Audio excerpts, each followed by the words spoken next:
In the infamous words of LL Cool J, don't call it a comeback.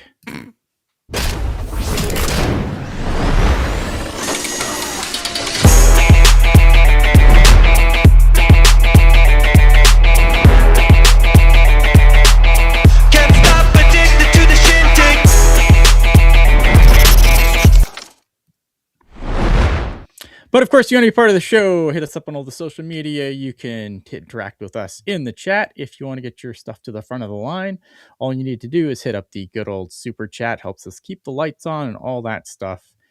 You know what it is by this point. Like, subscribe, all the YouTube shit. It's only been 10 years. It's yeah, I mean, at this point, come on. Like, if you don't know now, I don't know if I can help you at this point. What a week. What a week, bro. I mean, just craziness. Crazy amounts of stupid. Crazy amounts of stupid, like all over the place. Sharks games, the NHL, everything. I don't know, man. Like, dude, it also has Sharks are in the playoffs right now. Yeah, playoffs, baby. Feel like that's more than you can say for Pittsburgh right now, but all right. Oh man. Ruben says $100 to the show if AJ spends the whole episode not sewering EK65. I think we're gonna lose that money. I feel, can you just like send it to us straight on Venmo right now? Oh my goodness. I don't know. Cash saying I've been getting on AJ's nerves for 10 years. Have you? I don't know. I feel like I've been getting on Ian and Puck Guy's nerves for 10 years. We've had some goes, man. I mean, let's get this started. The Sharks are currently 16-14-3. They are currently sitting in the second wild card spot because they are a playoff team. They went 2-1-0 this week, which I feel like if any hockey team that goes 2-1 in a week, if they can maintain that from the beginning, from the start of the season to the end, you're doing pretty fucking good. Yes. Unfortunately, the week didn't start off great. This started off, and I thought, man, this is just going to be an absolute miserable week because, look, the Flyers aren't a terrible team, but they're not a good team either, and they absolutely handled the Sharks. 4-1 victory. Colin Draft getting the lone goal for the Sharks. No.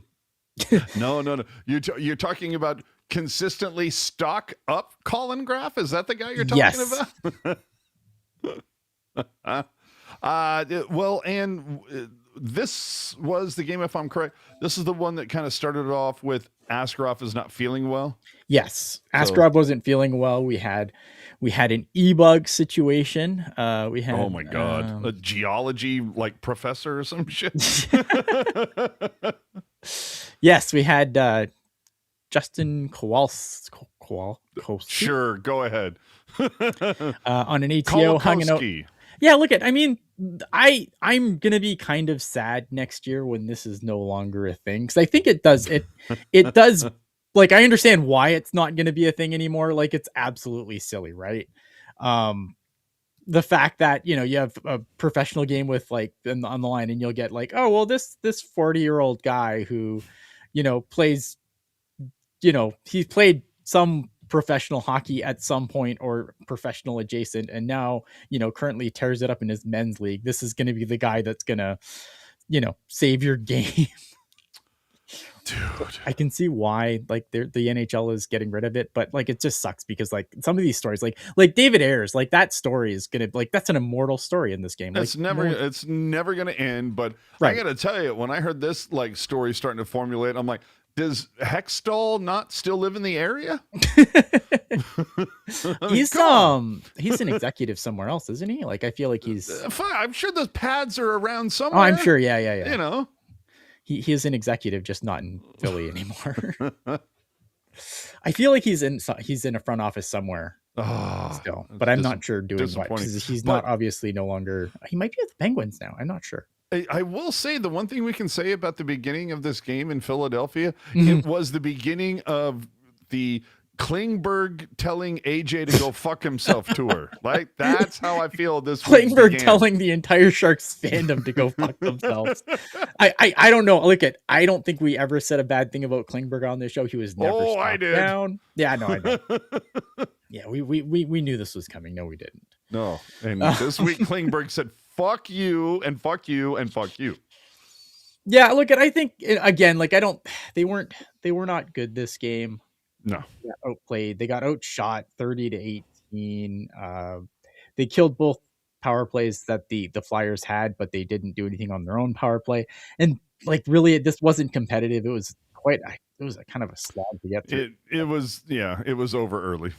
Like I always like when I can watch an entire game without having to watch like the third period the next day, and man, sometimes I get punished for it. The beverage that I'm having right now reminds me of this game, where it's literally like, have mercy. Have mercy. I love it. Conjontier, I hope I got that right. I'm sorry if I didn't. What did you guys think about the fact that the Sharks have had the second toughest schedule so far and have the second easiest the rest of the way? Wait, hold on. Where is that? I'm not, doubting what that is, but I want to know, like, where is that documented? Because if that's the case, holy crap. And it makes me feel a little better about myself. And, remember me in the season preview? Like, I'm really up on the Sharks. I am like, I haven't been this optimistic on this group in 5 years. And so to see where they're at, if you're telling me that they have gotten through the majority of the toughness and that the rest of it second easiest, and we're not even at the halfway mark, like, that's fantastic. I mean, you look at a lot of the teams, like they've played a lot of like the Eastern juggernauts so far. Sure. I mean, right? Have they played Boston yet? On Tankathon. Okay, yeah. So he said he got it from Tankathon. Okay. Here's the thing. The only thing I would caution with that, still got to play Colorado again, don't they? You still got to play Colorado again. Yeah. The thing that I would caution with that though is it's like, yes, the schedule might be easier, but I think when you get deeper into the season and teams are starting to play for, when playoffs are on the horizon and teams kind of take it to another gear, like the schedule might be easier like on paper, but I don't think the games get easier. I don't think the games get easier. And the thing I'm going to push back on that is how many times so far just this season have we seen the Sharks do well against a team that was very upper echelon? Like there was a stretch like 3, 4, 5 games or whatever where they beat like Winnipeg when they were at the top, and they beat Colorado. Yep. And they had a really good week and then like they fucking lose to Nashville. You know what I mean? Was, so I don't know that ease of schedule is that big of a deal.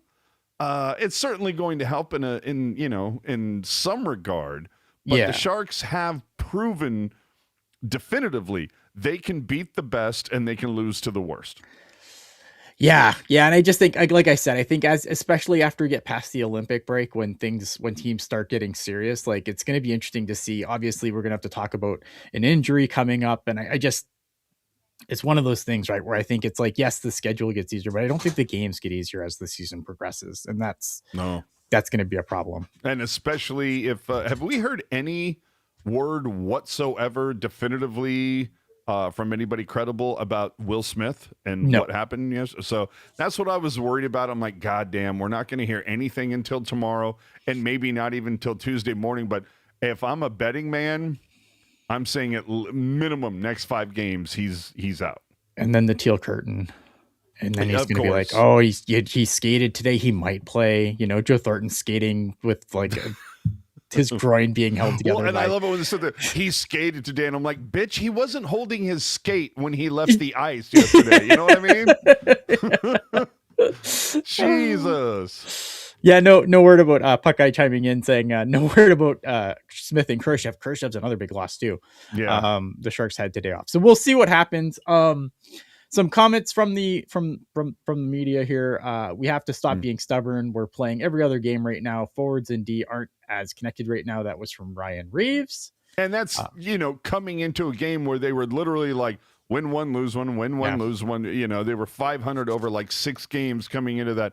So I'm all about that. But then the next 2 games, it's like stealing victory from the jaws of defeat, which last year we all know would be the complete opposite. Yeah. So as the day went on, Nedeljkovic talking about Yaroslav Askarov, who was very sick. As the day went on, he just got worse. He's not feeling too hot. That was Nedeljkovic on Yaroslav Askarov. You see him against Toronto. He's on the bench wearing like some sort of like warm, like toddy towel around his neck. I'm like, oh my God. It's crazy, right? Because like just knowing like, especially like given what we went through, like not even 5 years ago, it's like, oh yeah, he's got the flu, but he's on the bench, got a towel around his neck. It's good. It's fine. Just keep him around the guys. No worries. He's been vaccinated. He'll be fine. Like, So it's so silly. Like I'm not saying like, that they have to like lock him in a room, but it's just crazy how like, especially when you're on a road trip and everything, and it's like the guys like obviously look at bugs are going to go around the room. Yep. But it's crazy to me. It's like, yeah, it's fine. Just sit on the end of the bench with, just put him beside Celebrini. It's fine.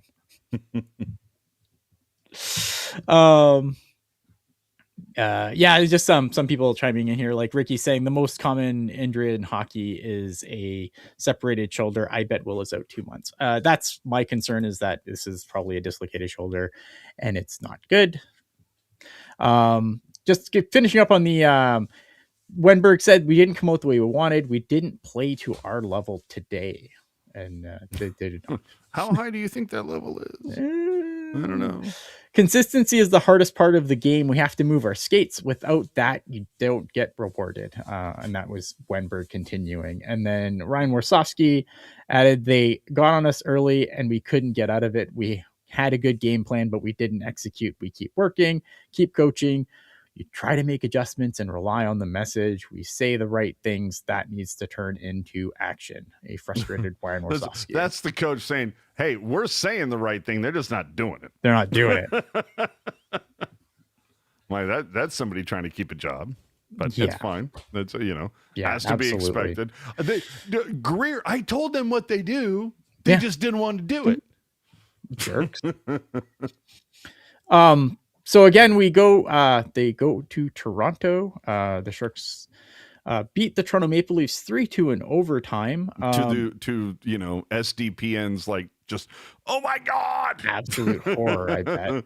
Yeah. Jesse and Adam and Steve were just like, fuck, again and they didn't even need a fucking, Zamboni goalie. Fuck.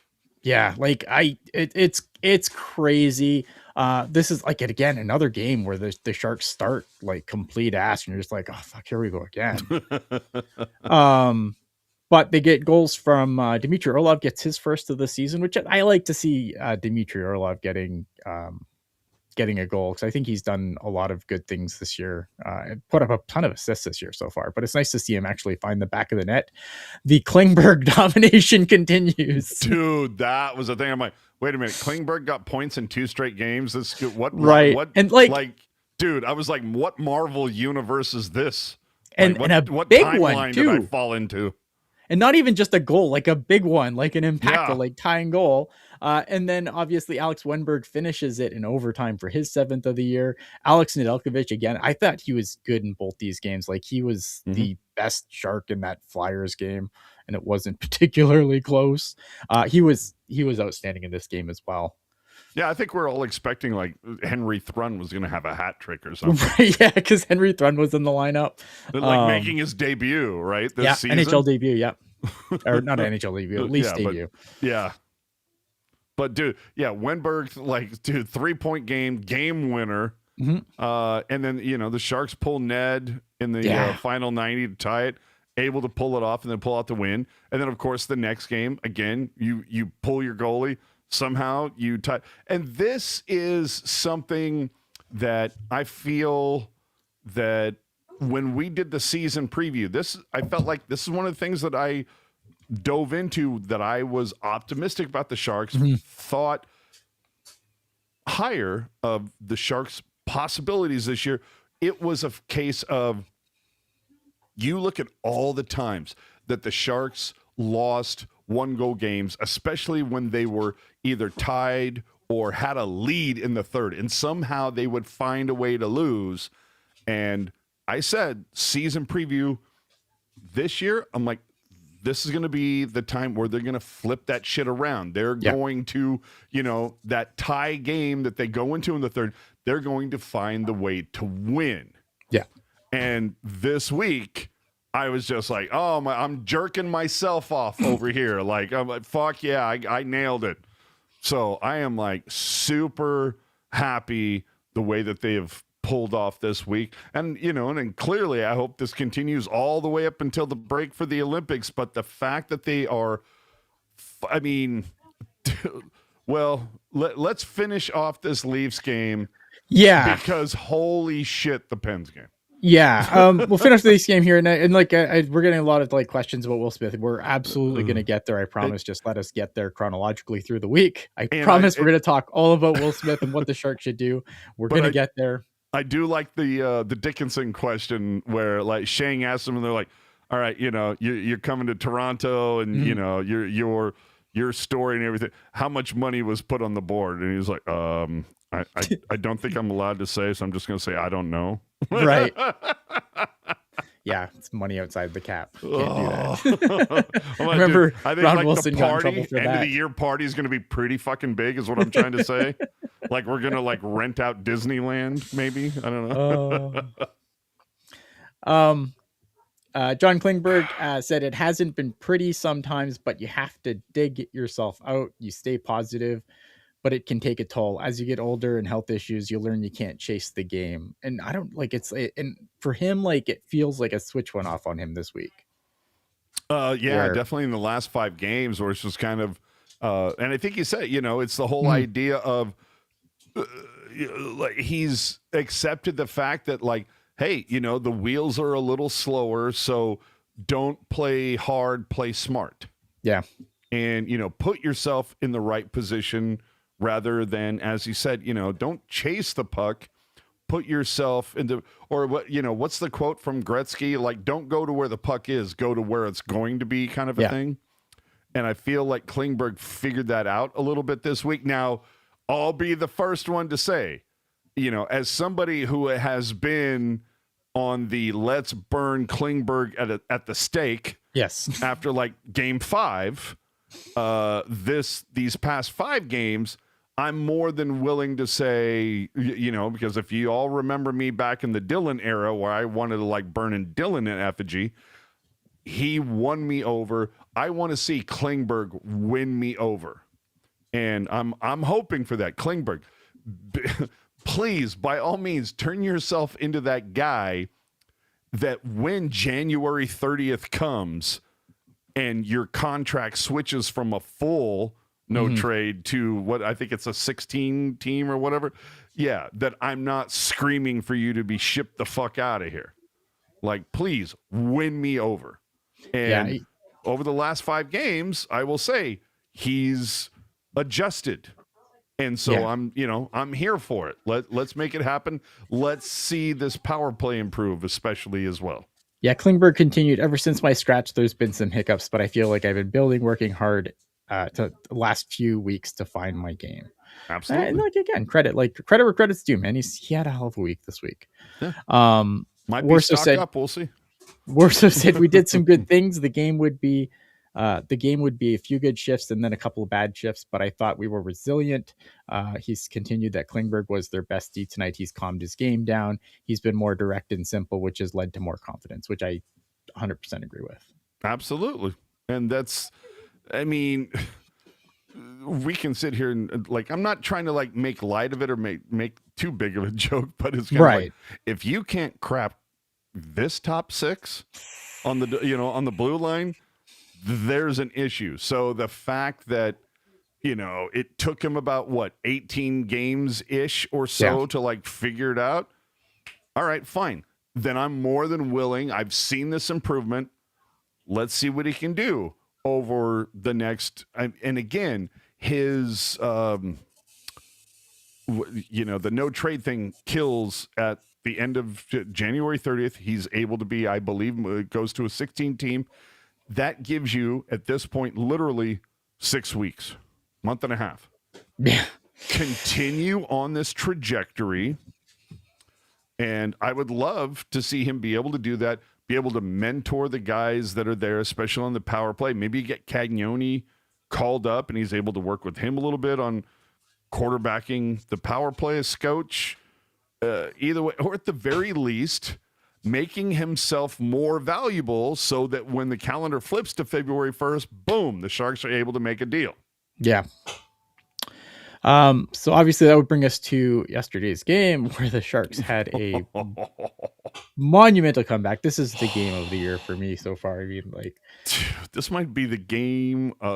I can't say decade because we all remember. Did somebody say Game 7? Yes. I would say when it comes to regular season games for the Sharks, this could be the one of the last 10 years.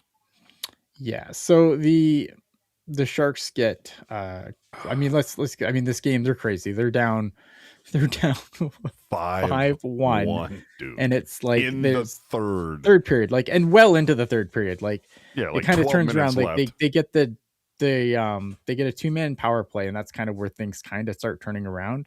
And it's right after Will Smith gets hurt. Which I like the switch, like when Will Smith went down, like it felt like the switch just went. Celebrini went berserk. Dude, and I love that about him. And if I remember correctly, I thought I saw something that there was a TV timeout after that Smith injury. Yeah. And they scanned the bench. Celebrini wasn't there. And it very much alluded to the idea of he's probably in the back checking on his boy. Yeah. Ruben coming in hot with the $9.99 super chat. We appreciate you, buddy. Couldn't go the full 10. All right, that's fine. I appreciate it. How do we watch this game as Sharks fans and not think that this isn't Macklin's team? Smitty going down lit a fire under him, and as a result, that was a win with play driven by Mac all game. Give him the C. You're fucking right. Okay. Now, I have this written in the notes. We'll just go to it now. I was wrong. The preseason or the season preview, or even before that, there was discussion. There was a whole bunch of discussion where it was, the Sharks are fucking 5 A's. Come on. And I was flying the flag going, just give it to Toffoli. He's only going to be here for a couple years.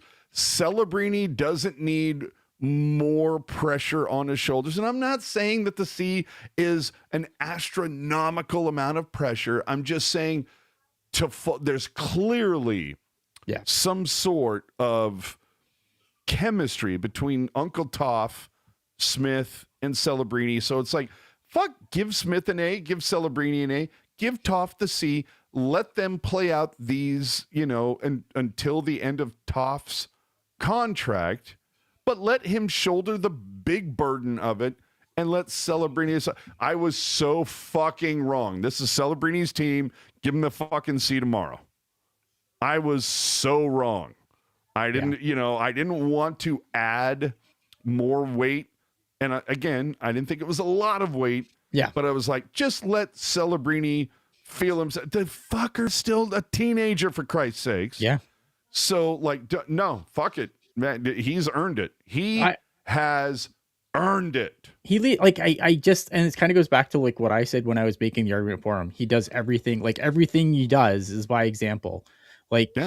Will Smith gets I don't think it was even the worst hit. I think Will Smith puts himself in a bad situation. He puts himself in a situation where he reaches out too far, and he's on not TV it didn't even look that bad. No, and you know what I mean? I don't think it was a dirty hit by any stretch of the imagination. No. But Macklin's the first guy in there, even after it. Doesn't matter. Yeah. Bad hit, good hit. Doesn't matter. He's the first one in there. And it's so refreshing. And I'm telling you, man, refreshing to see players stand up for their boys. Stand up for their teammates. And I'm telling you, man, if Macklin gets run at some point for the rest of the season and somebody doesn't follow his example, get that fucker off the team. Trade them the next day. If Reeves is on the bench and doesn't kill somebody if Celebrini Well, gets run. I want people that are on the ice, because obviously Reeves isn't going to be on the ice same time as Celebrini. So I mean, if whoever's playing with Celebrini doesn't get in there, it could be Toffoli, could be whoever, could be Eklund. I don't care. So I'm looking more probably guys that are on the blue line. Sure, if we're being honest, right? Yeah. Unless Toffoli is just like, okay, this is the last game I'm ever going to play. Let's go kill somebody. Let's go. I don't care, man. You have to. After seeing Macklin and Celebrini is your best player, and if he is going to go stick up for whoever, there's nobody on the team, including Will Smith, that is as good as Macklin Celebrini. So if Macklin Celebrini is going to go stick up for anyone else on the team, you fucking better be ready to stick up for him. Yeah. Absolutely. That simple. Dude, so I just gotta. So in this game against the Pens, right? Yeah. On my notes, I have it's obviously gutsy comeback, historical comeback. We would come to find. But I did have questions like, where the fuck has the penalty kill been? That's a little something. Not the best night for Askarov. It wasn't a great night, but up until the score really changes how that game looked. He got no help for 2.5 periods. Yeah. He was getting absolutely shelled. Third, fourth, fifth opportunities. I don't know what else Askarov could have done in that game differently. Yeah, there's literally only one goal. Yeah, it was only one goal where I was just kind of like, you probably want. I think it was the second goal. I was like, yeah, maybe. Sure. He had a decent look at that, but the rest of it was just like, oh fuck, how do you light him up for that? But I will say, so not the best night for Askey, but if you're Askey, you got to be sitting there going, all right, the boys hung me out a little bit, but look at the way that they picked me up. You had to, and if you look at Randy Hahn's Twitter feed, he was just like, the fucking plane on the way home was bouncing, bitches. I'm sure it was, coming back from the East Coast. It was just kind of like, it was a bop. Yeah. But the thing that I loved about this game that happened yesterday, and this Ruben comment needs to leave the screen. It's been up there too long. It's off my screen. I don't know why it's showing up. It's off. I love you, Ruben, but Jesus Christ, you gotta pay. You gotta pay $99 for it to stay up that long. I think it's just a glitch on your end because I take it off. I took it off a long time ago. Oh, okay. So anyway, dude, picking him up was awesome. But I was at a watch party. The Sharks. This is one of the few watch parties that they did. Okay. And there was a party at this Laughing Monk. This is Laughing Monk Brewery. This place is fantastic. We love this place. There's a few of them. One's in Sunnyvale and blah blah blah. No free ads, but there is one just around Felton. This is the one we went to, and you've got Danny Miller, the voice of the Sharks. You've got Sharky and blah blah blah. There was a kid. I'm looking around.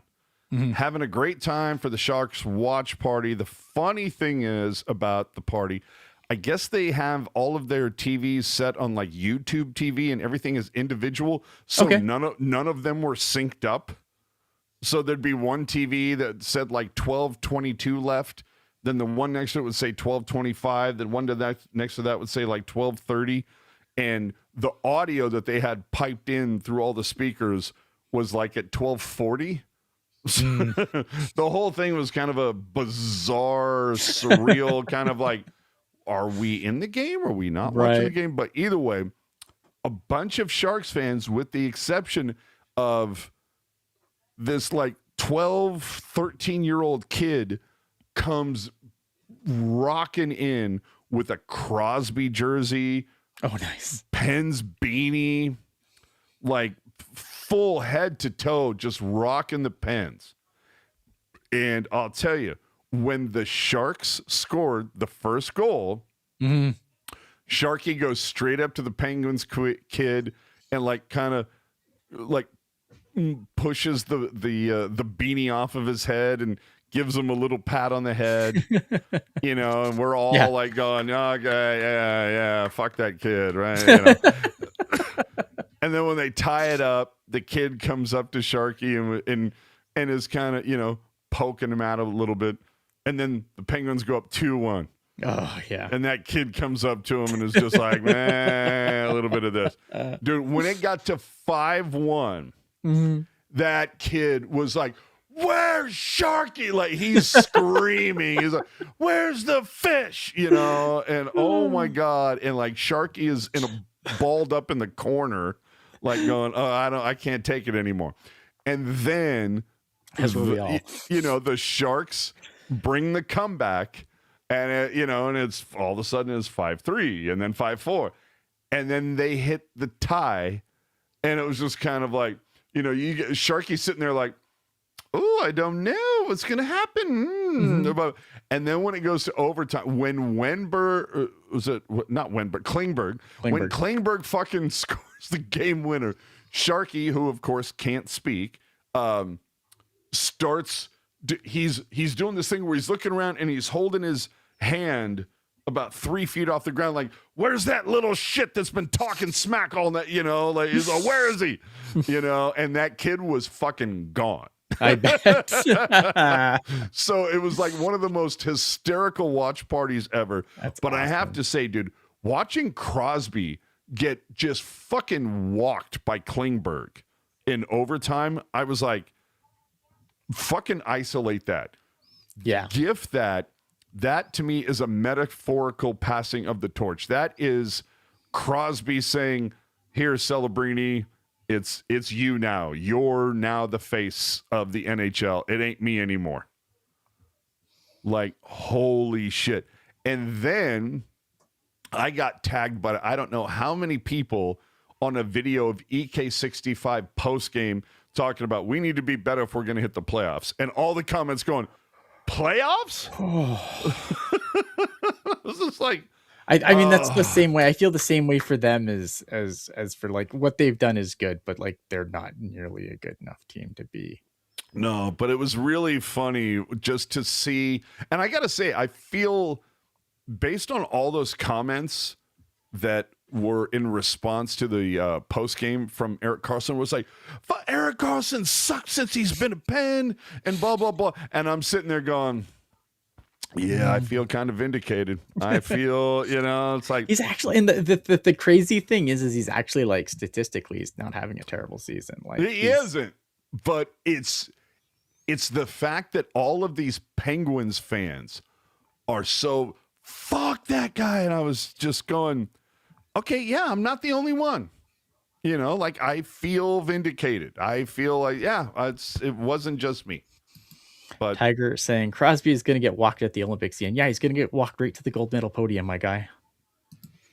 That's where he's getting walked. Yeah, I was going to say, especially if he's on the fourth line and Celebrini's on the second.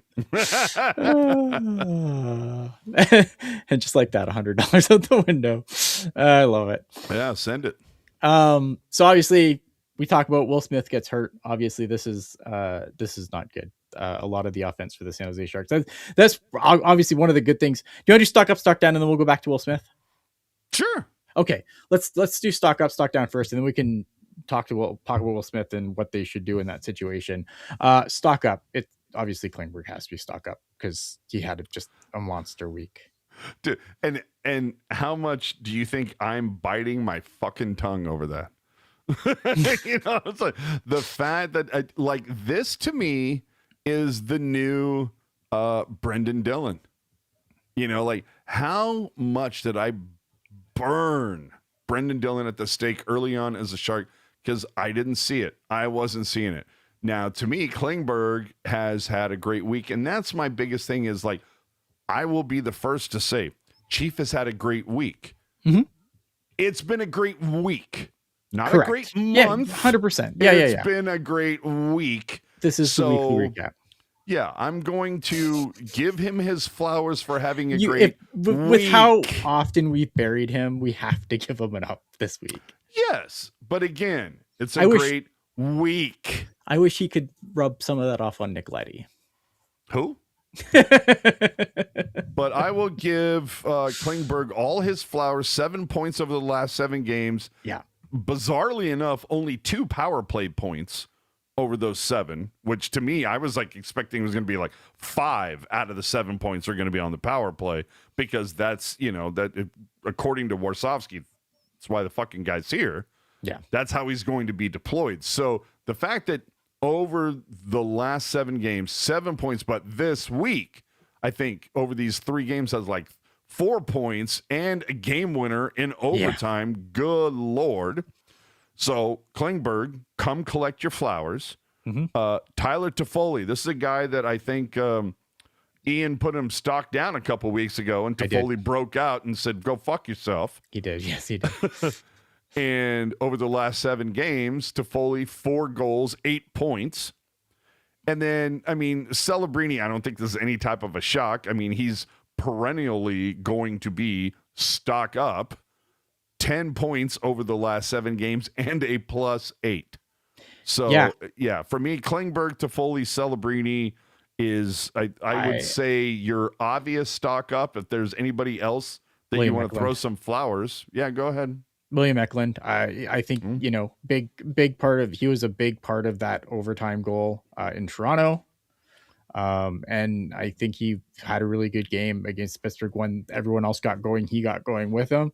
And again, it's not always like William Eklund. The thing with him is it's not always the points that he's putting up. It's everything he does around the puck and around the play. But obviously, I'm going to give Klingberg extra flowers just for walking Crosby and overtime. Yeah, the Randy call was great too on that game, dude. Yeah. Okay, we haven't even talked about that. There are more than a few people on social media. There were just like, there was a couple people that are like, we think that Randy Hahn may have had an orgasm in that moment based on like the call. There were people that are like, is he going to be okay for the next game? Like, is he going to have to like have, steroids or a laryngitis? He was louder, at least in my eyes, from what I heard. He was louder for that game yesterday than he was for Game 7 against Vegas in the playoffs. Yeah. He lost his shit in the overtime. Yeah, stock down. I mean, I agree with a lot of what you have here. I was gonna you pretty much hit everything that I had. I was gonna pick on. I was not gonna pick on Liljegren again, but you have him stock down. You want to explain that? Well, I've been down on Liljegren for a couple weeks now, and I feel bad because I feel like there's so much opportunity for him. And I don't know why he's not seizing it, but I mean, 6 games played, -4. And again, we look at the defense that the Sharks are deploying. If you are unable to like crack the upper echelon and like have a somewhat of a decent week, at least like even if there is 9 of them. I was gonna say, if you're a -4, like if you just can't like break even, you're at least exceed, be at the top 3 of the dash, the plus minus. Christ, how bad of a fucking week are you having? So Lily, that's tough. And then I got Dellandrea, and that's a guy that I had. That was top of my list. Had him stock up more than a couple times previously, but dude, 7 games played, 1 assist in 7 games played. Now, granted, I know he's getting deployed 4th line. Yeah. And at least he's over 50%, 51% in the dot, but a -4. He's just, I don't know. Like, I think his play has also slipped too recently. Like, I think I was very big on his play early on, but I just find like now it's starting to just get back into the same problems I had with Dellandrea last season. It's kind of the same with Liljegren too, right? Like I thought he started off good. I thought he was, he's being more assertive, a little more physical, like you'd want to see from him. And then it's kind of all just gone back to all the problems I had with him previously. I'm right there with you. And I sit there and go Dellandrea, and then of course Goodrow also -4 over the last 7, but way worse in the circle at 31%. And I sit there and go, Goodrow and Dellandrea, are these not the same 2 players? Can we not waive one of these guys? Can we not get rid of one of them and bring up, I don't know, Chernyshov once Misa's feeling better? Yeah. You Puckeye know? saying he was a game time decision this week, so perhaps Deli's fighting something. Maybe look at there obviously has been a bug going around the room, and maybe it's as simple as that. I hope so, Well, because I liked Ted Delandry earlier in the season, and I'm just kind of apathetic to him again. we talked about him after a few, the first few weeks, and it was just kind of, holy shit, look at this fucking guy. Where, this is not the guy I saw last year. And we talked about maybe he was battling something, fighting something, some sort of a bug, what injury, whatever it was. Maybe that's come back around, whether it's a bug or an injury. So, like, I'm willing to give Chief the benefit of the doubt, but you better figure it out. But it just hasn't been there of late. Guy and his dog saying, I feel like they lost confidence in Lily and now he's lost confidence of. And I think there's something to be said for this too, because again, this is a situation where when you look at the post-game comments from Klingberg. Well, it's not even that. When you look at the way that obviously when you have 9 guys fighting for 6 spots and guys are constantly getting taken out of the lineup for any mistake is going to be right. I can't believe that we're like still this week again, and I feel like we're going to talk about it every week going forward until it's kind of sorted out. Like it's really hard to do. Bummer Comic saying plus minus is a meaningless stat. Maybe you could look at scoring chances for and against if you need a number to point to. Yeah, fair. Fair, but like Chief, like if I hear somebody say plus minus is a meaningless stat one more time, I'm going to lose my shit. It's not a meaningless stat. Is it a stat that you would put at the bottom of the spectrum of stats? Absolutely. It's not fucking meaningless. If you're if there's a team and you sit there through 30 games and you've got a guy who's, this guy's +2 and here's +1, and there's a bunch of guys that are even, and then there's a minus or whatever, and all of a sudden there's a guy who's like -8, -10 or whatever. Yeah, it does fucking mean something. It's not the end all be all, but when a stat is that significant when compared to the rest of the plus minuses, it's going to stand out. It is meaningful. Yeah. I don't know. Special teams have been kind of ass lately.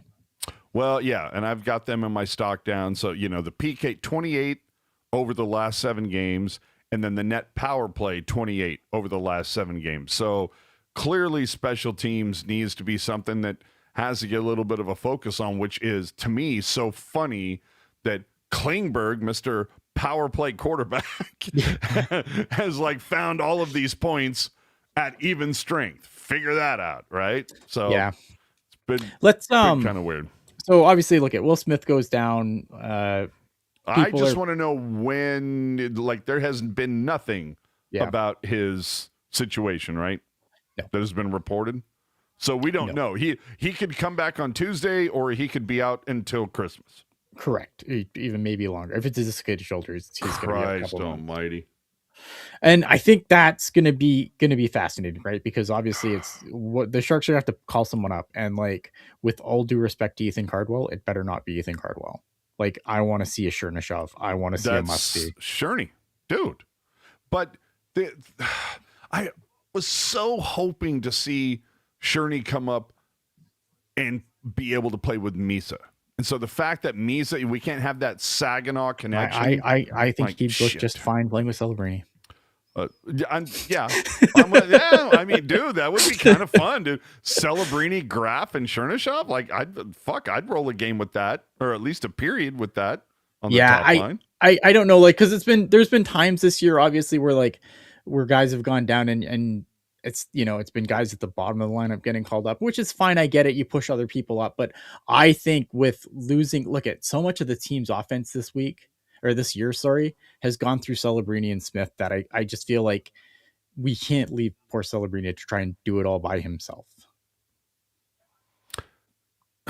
You think? Wait a minute. Alexander is going to start tracking how many times I dropped the F-bomb. That's fine. Oh, man. I like the fact that he's like, if it isn't a minimum of 50 every video, you're doing it wrong. I mean, sure, but like I speak simply, I kind of, I'm not somebody who's going to sit here and talk like nobody's paying me to be clean. Yeah. So I'm kind of like, I'm kind of going to talk like I the way think that I it's talk just to my like friends. So, it's yeah, exactly. And that's the idea here, right? Like I think when it comes to the way we do things, I know I swear a lot too, and I probably swear more than I know, necessary. what the fuck, Ian? I try not to, but I try not to be like just super excessive for the sake of excessiveness. But it is right. Like the whole idea when this thing started, it was basically a conversation between like two guys could have at a bar watching the game, and you just happen to be watching it. Yep. Like that was the way this whole thing was kind of started, with that kind of so premise. If you have a fucking problem with that, yeah. But back to Will Smith. I think if it is worst case scenario and he's going to be gone for a while, I need to see one of Mustier Chernishev get called up. And then if Kurashev's down too, I mean that's going to be interesting too. Look at in that situation, if you want to bring up an Ethan Cardwell and an Igor Chernishev, I am absolutely fine with that. But I will be really mad if they bring up somebody and they're just like, Jeff Skinner is going to play with Celebrini, it'll be fine. Well, you know what it is for me, as I'm really hoping, obviously we are, at least for me. Oh yeah, no, I feel you. I'm not saying that I want to see Smith injured for no. Let's be honest. If we're talking hopeful, we're all hopeful. Like for whatever reason, tomorrow morning we see like Pashelka and Shang and Miller be like, Will Smith dodges a bullet. Good to go. It was just like, you know what? Something happened. He had a boo-boo on his shoulder, and it's fine now. And so he'll be here Tuesday night, and everything is awesome. You know, like it's fine. Yeah. But if that's not the case, I really hope that we see somebody like Colin Graff, like say, sit there and go, all right. I feel like my moment is upon. This is the opportunity that I have to prove myself while Smith is out. Whoever they throw up here on the top line with me and Sells, I am going to fucking bring it, and I'm going to prove myself either as a ridiculously valuable piece to be traded or as a ridiculously valuable piece to be given an extension and a big fat raise. Yeah. That's what I think I want to see. And that's it, right? Like the opportunity. Like I want to see, like, again, I have William Eklund in my stock up, but I want to see William Eklund is going to have to come up pretty big. Let me ask you a question. Do you feel, yes or no, over the course of this season, especially over the last 10 games, you can just kind of look at the way things are deployed. Has Colin Graff exceeded William Eklund?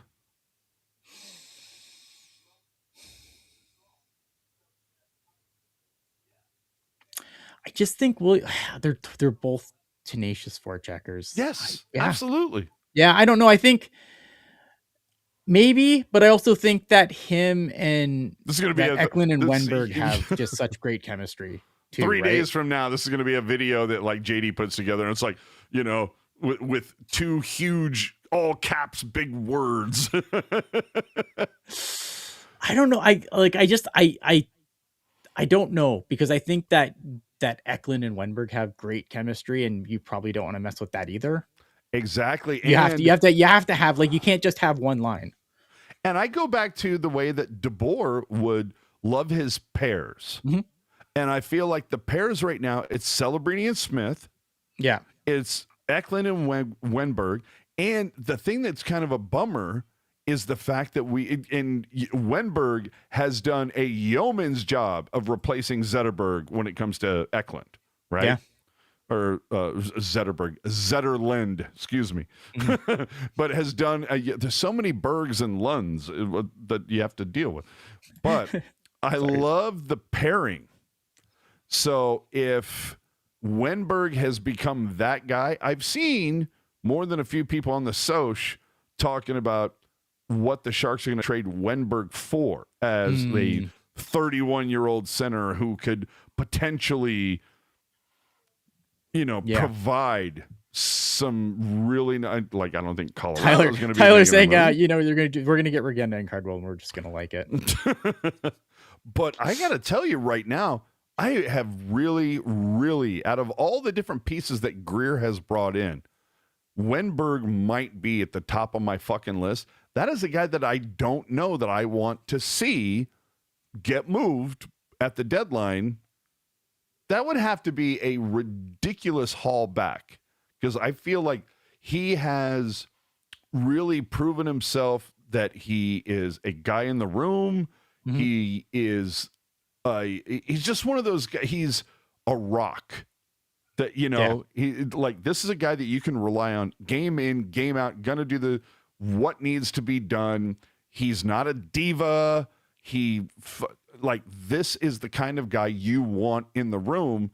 So unless somebody comes down the pipe with like an incredible deal. Yeah. This is a guy that, I'm going to hang on to this guy, and maybe I give him a 2-year extension.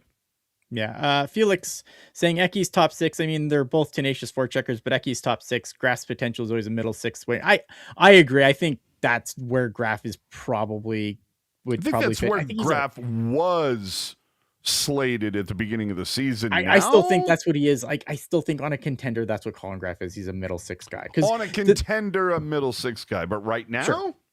I think right now he could definitely like slot in there. This is the thing that I like about Colin Graff the most, right? Because I think he's a guy who's just so good defensively, such a good penalty killer. Like he's such a toolsy player. Like I look, he has some offense, obviously, but I think like long term, is he gonna put up a ton of offense on the top line? I don't know. I don't think so. But if he's that guy that is to be relied on, that can do a little bit of feeding to the top guy, just say Celebrini and Smith. But when you're on the back check, if Graff is that first guy back, he's that guy that's going to make sure that Celebrini and Smith are, can kind of like take one stride off. He's going to be back, that he can be that kind of like defensively reliable guy, and then feed Smith and Celebrini between the blue lines. And but I like to be some Graff so far. Me too. Oh yeah, me too. I'm like, and this, I'm not trying to say anything. Dan Moore saying in the chat, Wenberg is on an expiring contract, though. They need to determine if Wenberg wants to resign. If he does, awesome. If not, it's practice not to trade him. And I agree. Completely agree. And that's what I'm saying. 2-year deal. Yeah, saying he should get a 3-year contract. He can play third line when the kids are ready to take over the second line. I agree. I think on a contender, he's the third. He's a great, like, if you're trading Alex Wenberg at the trade deadline, he's probably going to a team to be their third line center. Yeah, and that's the thing. Semcast saying 7x3, he's earned it. I'm not saying he hasn't earned it. I'm saying I would say 7x2. I think, and I think 7 is a little high, to be honest. Yeah. But I would say 2 years. I'd say 2 years. It's one of those things where it's like, 2 years, and if you meet or exceed our expectations, optional 3. But you gotta put. Oh, and Semcast, I like that. I like him more than Granlund now. And you know what? There was a lot of people that wanted Granlund to stick around. I was one of them. Yeah, I don't know. I mean, like fuck I like you, Ian. What's your problem? Well, I just think it's easy to say that when one guy's here and he's like the most recent in like memory, and then and the other guy's been in Anaheim all year. No, but when Granlund left, I remember being kind of like, oh, that's a fucking him and Zetterlund. But at least in the moment, we understood it. Mm-hmm. That's the thing with like Wenberg today. If they got rid of him, between now and the deadline, I'd kind of be like the return better be enough where we can sit there and go, okay, I don't like it, but I get it. Which is how I felt about Granlund and how I felt about Zetterlund. I didn't like it, but I understood it. But you understood what was going on. Yeah. All right, let's get to that other team in the Bay Area. Ooh.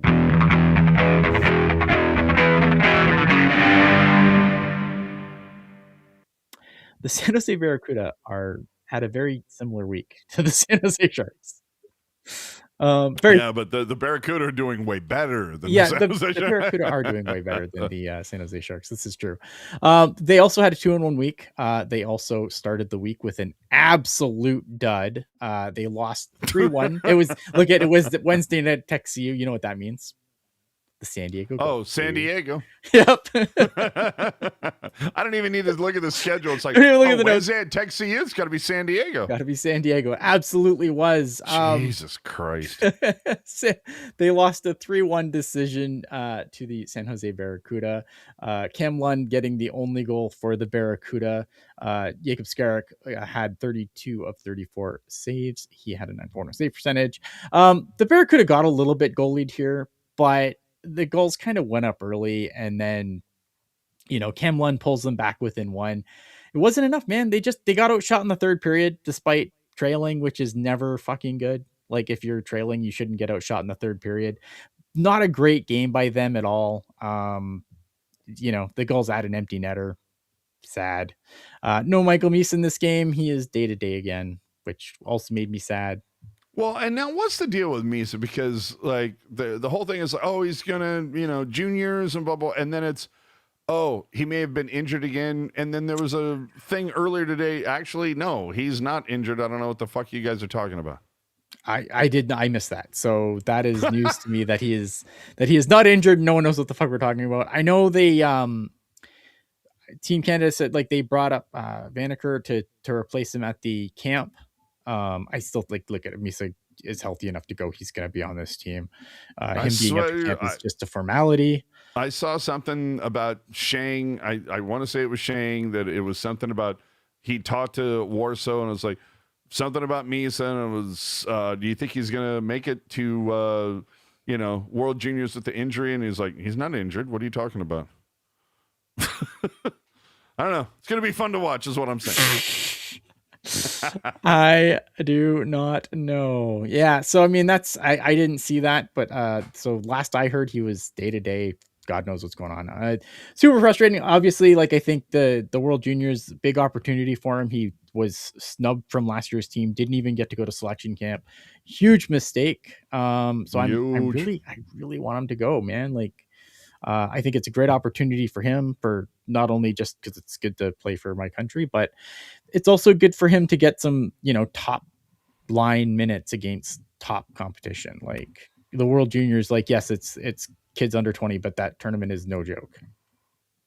It's not the NHL, but it also is no joke. Hell yeah. You got to pair against the Stars. They do. This is where they would pick up a couple of wins. The first game on Friday, the Barracuda picked up a 3-2 victory over the Stars in Loveland, Texas, I believe is where the Stars play. Jimmy Huntington had a couple of goals. Patrick Giles got a goal. A lot of guys stepping up that were, I think the Sharks, again, the Sharks and Barracuda have had very similar seasons in the fact that a lot of the offense for the Barracuda has gone through Chernyshov, Musty, and Beasted. So it's nice to see some other guys chipping in on the offense. This was a really tight game. Barracuda opened the scoring with a goal from Jimmy Huntington, and the Stars responded less than a minute later. Giles would put the Cuda up by 1, and the Cuda would never trail again in the game. Huntington added an insurance marker late in the second, which the Stars again answered really quick with a goal of their own, but they were still down by 1. The Cuda would hang on and win the game. It was a great performance from Gabe Carrier. Actually, great performance from the goaltenders this week in general. Both Carrier and Skarek had really good games. Just to let you know, Loveland is the city in Colorado where the Eagles play. Oh yeah, where the fuck is it? Yeah, you're right. Loveland. Where did they play in Texas? Something Cedar Park.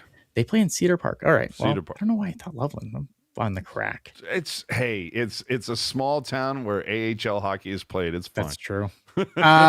Yes, it is Loveland, Colorado. That's funny. Then the San Jose Barracuda would win a 4-3 decision over the Stars in overtime. Right after the Sharks had their epic comeback in Pittsburgh, the Barracuda had an epic comeback of their own. So not great. as epic, but it's pretty epic. Another really good game overall, although not a great start. Barracuda found themselves down early in the first. Texas dictated a lot of the play. They outshot the Barracuda 17-8 in the first period. However, Late in the first, Bstead scored on a feed from Chernishev to tie the game. The Barracuda were the better team in the second, but didn't have anything to show for it. Texas scored again to retake the lead. Athanasiev answered quickly to tie the game again. I'll show you the clip here. They originally waved this as no goal on the ice, and I was shocked that they did. Here's the play. Chernishev throws it out in front and then gets over. How the hell was that no goal? Well, they said it went off his skate. If that's the right one, yeah. Like, I know. Are we playing hockey here? What are we doing? Yeah, see how his skate kind of turns, but like there's no kicking motion there. So they had to look at that. And then eventually they decided that it was a goal. No, we are in fact still playing hockey. That's the goal. Yep. Early in the third, the Stars would retake their third lead of the game, and they would hold on to that in less than 3 minutes left when Cam Lund would do this, my guy. Just nice pass. Cam Lund. And just parking your ass in the blue, which is where you're supposed to go in those situations. That's what you do. You just put your stick down and just, Hail Mary and thank you. Yep. That would force overtime. The Barracuda in overtime would get a power play. A little bit of a questionable call. I could understand why the Stars would be a teeny bit upset about the call. They would end up on the power play, and they would just control the power play. Philip Bstead scores this goal. And again, just a nice feed from Chernishev. Oh my God. They gave him way too much time at the line. Yeah, that was way too much. Who's the guy who just sat there in the trapezoid and it's just like, I'm just going to sit here until somebody bothers me. Yeah. Jesus Christ. Skarek again, a good game. 26 saves on 29 shots again. So it was just good game. It was just honestly, if you're a Sharks fan and you were able to catch both games, that was a fun, just a fun day of hockey for San Jose Sharks fans. And the thing is that I tell me if it's me. Oh, there you go. We're getting a geography lesson. Tell me if it's me. It's the Barracuda for whatever. Now that I'm thinking about it in my mind, I'm going, why did it feel like the Barracuda were getting a lot more pub last year when they were not doing as well as they're doing this year? Yaroslav Askarov. I was going to say, no, to me, it's Macklin fucking Celebrini. It's that, the Sharks, the big club, is doing much better, is even more, because we talked about this ad nauseum last season. It's like, look, we know you're not going to be good, at least be entertaining. And they were that last year for a large part of the season. Yep. This year, it's been even more so, where now it's like, are you really going to tickle my ass with the feather of playoffs? Really? Okay. And I think, unfortunately, that's kind of dispelled the heat that was on the Barracuda that they, kind of built up a little bit last year. Because the Barracuda at this point last year were like fifth or sixth. They weren't good. Second. This year's team has been. It's a shame that they didn't have this year's team last year. If they had Yaroslav Askarov on this team, oh my God, and fully healthy, unbeatable. Yeah. And fully healthy. And fully healthy, but they're fucking second right now. Yeah. Oh my God. Yeah, I mean they're second place in their division. They're 7-3 over their last 10. Yeah, they're 13-7, 1-1. This team just wins hockey games. Oh man, and it's like there's a little part of me that feels like that. The overall, the big, the corporate conglomerate. Yeah. I feel like they could do a little bit more into promoting the Barracuda, but I mean, right now, why would you when 71 is sitting there selling tickets like a motherfucker? Yeah, like I said, the OT, the power play on OT was Cagnoni, Bstead, Chernishev, and Musty. That sounds like so much fun to watch, dude. It was so good. That's so much fun to watch. Very nice. Does Kirsch play for the Barracuda next year? I do wonder. We talked about this last show because he was committed to UMass, I believe, next year, and now he's decommitted. And I do wonder if it's a situation where he decommitted because the plan is just to have him to go to the Barracuda next year. I do wonder. It all comes down to the Sharks don't sign anybody unless they play for New England area, right? Yeah, it's true. He's already been.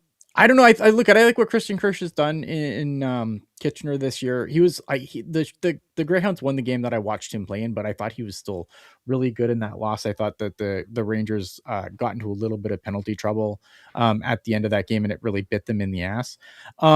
I do wonder though, because I do think like as good as this Barracuda team has been, as good as the goalies were this week, the goalies haven't been fantastic for the Barracuda. The Barracuda are this good despite both of their goaltenders being below 900 save percentage.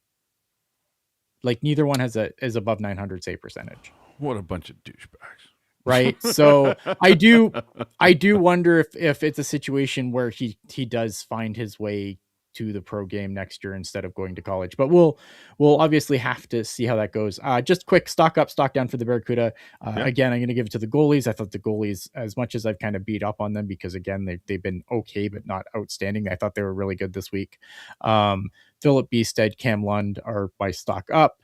The stock down is the power play has been pretty powerless, man. It's not good. Really? That's always been the thing that I kind of other than in overtime, but like other than that, it's not been fantastic. And I think you know what, like, and I don't want to. And again, I think it's their injuries have been a little bit of a factor here, but Ethan Cardwell needs to get going too. Ethan Cardwell's a name that we've said very little this year compared to previous years.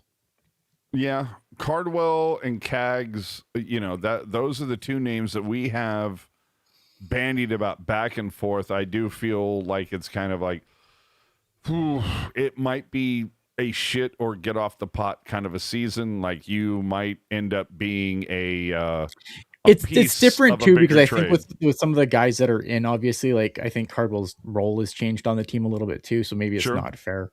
But I just feel like I forgot, like there's times where like sometimes you're like, oh yeah, that guy's on the team, and Ethan Cardwell should not be one of those guys.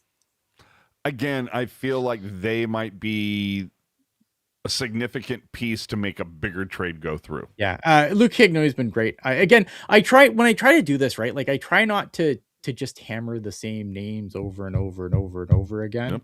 So I haven't mentioned Cagnoni in a while probably, but Cagnoni's been really good. Cagnoni's been Cagnoni. He's fine. I probably should give him a little more props on the show, but it's a situation where I just want to be like, oh, well, Igor Chernyshov, stock up. Look, of course he's stock up. He's been stocked up all year. You know what I mean? So fuck that guy, because fuck that guy every week. Yeah. Like, I don't know. I try not to hammer the same names every week, trying to keep it fresh. Because again, it's like, yes, Igor Chernyshov has been stock. He would be stock up every week lately. So Quentin Musty, same thing. Got to spread the love. All right. Let's get some other news and notes here as we get this close to wrapping up. I guess another season ticket holder hike is coming, AJ. All right. So, and I'm looking. Well, I'm still. So the 14th, I'm looking here. There's some sort of wizarding thing at Tech CU on the 27th, and I'm like, yes, I have no idea what the hell that means, but hey, you know what? I get it. You want to draw the kids? Sure. Anyway, from a Facebook group, there's a Facebook group that talks about their season ticket holders for the Sharks, and of course they share information with one another. And there was somebody that came through a couple days ago, said, hey, FYI, everybody, season ticket renewals are starting to arrive for, of course, next season. Mm-hmm. And which, again, is kind of tough, can be tough to stomach when we're not even halfway through this year. Shit, yeah. And it says, expect a big increase in ticket prices. Parenthetically, ours went up 16%. Oof. And also expect fewer teal tokens to start the season, 3% rather than 5% from the past few years. For those uninitiated, what is a teal token? So, from what I understand, a teal token, that is basically this kind of, God, I'm not even sure I can even explain it correctly. It's basically like this it's kind of like having a gift card that's only available to use at the tank. You know what I mean? So it's like these teal tokens, from what I understand, and I may get this wrong, but from what I understand, being a season ticket holder, you get so many teal tokens, which you can put towards purchasing food, bev, and, whether it's a jersey or merchandise. Got it. Right? Currency you can spend on perks. There you go. So it's kind of that. So evidently the percentage of your season ticket package has been lowered from 5% to 3%, and there are some people that are upset about that. Says no other details on changes to benefits yet. I'm not really sure what Chief is talking about there, but it says we're in 201 row 2, which is a pretty fucking nice real estate to own. Okay. And it says our game price went from $68 to $79 per game. And he puts to be expected. But he said, heard some went up more than that in percentage. You got to pay for the renovation, eventually what will be the new arena. And then, of course, Celebrini, the big names and everything. So you have to expect, like, the cap is going up exponentially. Yeah. So my point being is that if you became a season ticket holder in 2020 and they dared to raise the rates on you the next year, yeah, I'd be pretty fucking pissed. I'd be like, what? Like, I'd have like the world's biggest middle finger. Yeah. But if you go from last year to this year and they're starting to send out renewals for this year to next year, and they're telling you, yeah, the prices are going to go up a little bit, you kind of have to sit there and go, well, to be expected, because hello, like, Celebrity, Jesus Christ, look at how many national games there were for the Sharks just in the first 2 months. Yeah. Which was clearly driven by Celebrini. And I got to tell you, when Sidney Crosby hit the scene like 20 years ago, I had Sidney Crosby fatigue, exhaustion. If I never heard that fucking guy's name again after like the first 2 years of his career, it would have been too soon. I got so tired of hearing his name. Yeah. I got tired of hearing the name Ovechkin. And then in 08 or 018, whatever the fuck it was, Collar McBroken. Like, I got so tired of hearing the name Connor McDavid, and it's just like, if I never hear that fucking guy, I get it. He's the next one. Good for him, blah, blah, blah. And I will tell you, over like the last 18 months, and it's like, Macklin Celebrini has achieved some things that only Sidney Crosby and Wayne Gretzky, and you're like, he's in a very small circle of people that have accomplished these things, and he, he doesn't talk about himself, and he keeps to himself, and blah, blah, blah. But he keeps setting these records. It's incredible. And it's just Celebrini this, Celebrini that, Celebrini. And I'm just sitting there over here in the corner going, yeah, that's right, bitches. I'm like, Celebrini this, Celebrini that. You know what? Celebrini all over your face. Oh, love it. So much. Eat it. Like, eat San Jose, bitches. like I got it when it was McDavid in Edmonton. Yeah. Oh, it's a Canadian city, big province, blah blah blah. And then it was like, oh, you got this kid in Pittsburgh. He's gonna rebuild the franchise. His second coming of fucking Super Mario, baby. And I was, oh, okay, He's yeah, like talk about it. Points away from passing Mario for all-time Right? Penguins points. Yeah.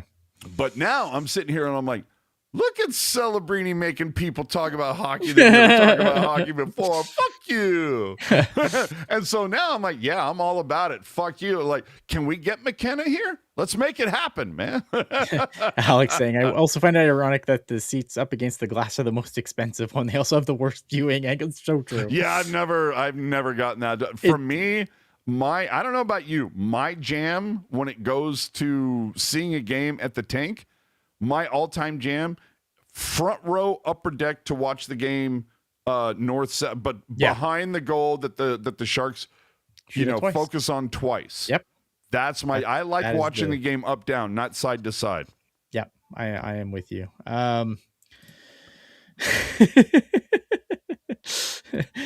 Chris saying, I remember when an Oilers fan wanted to fight Jerk over a Colin McBrogan joke.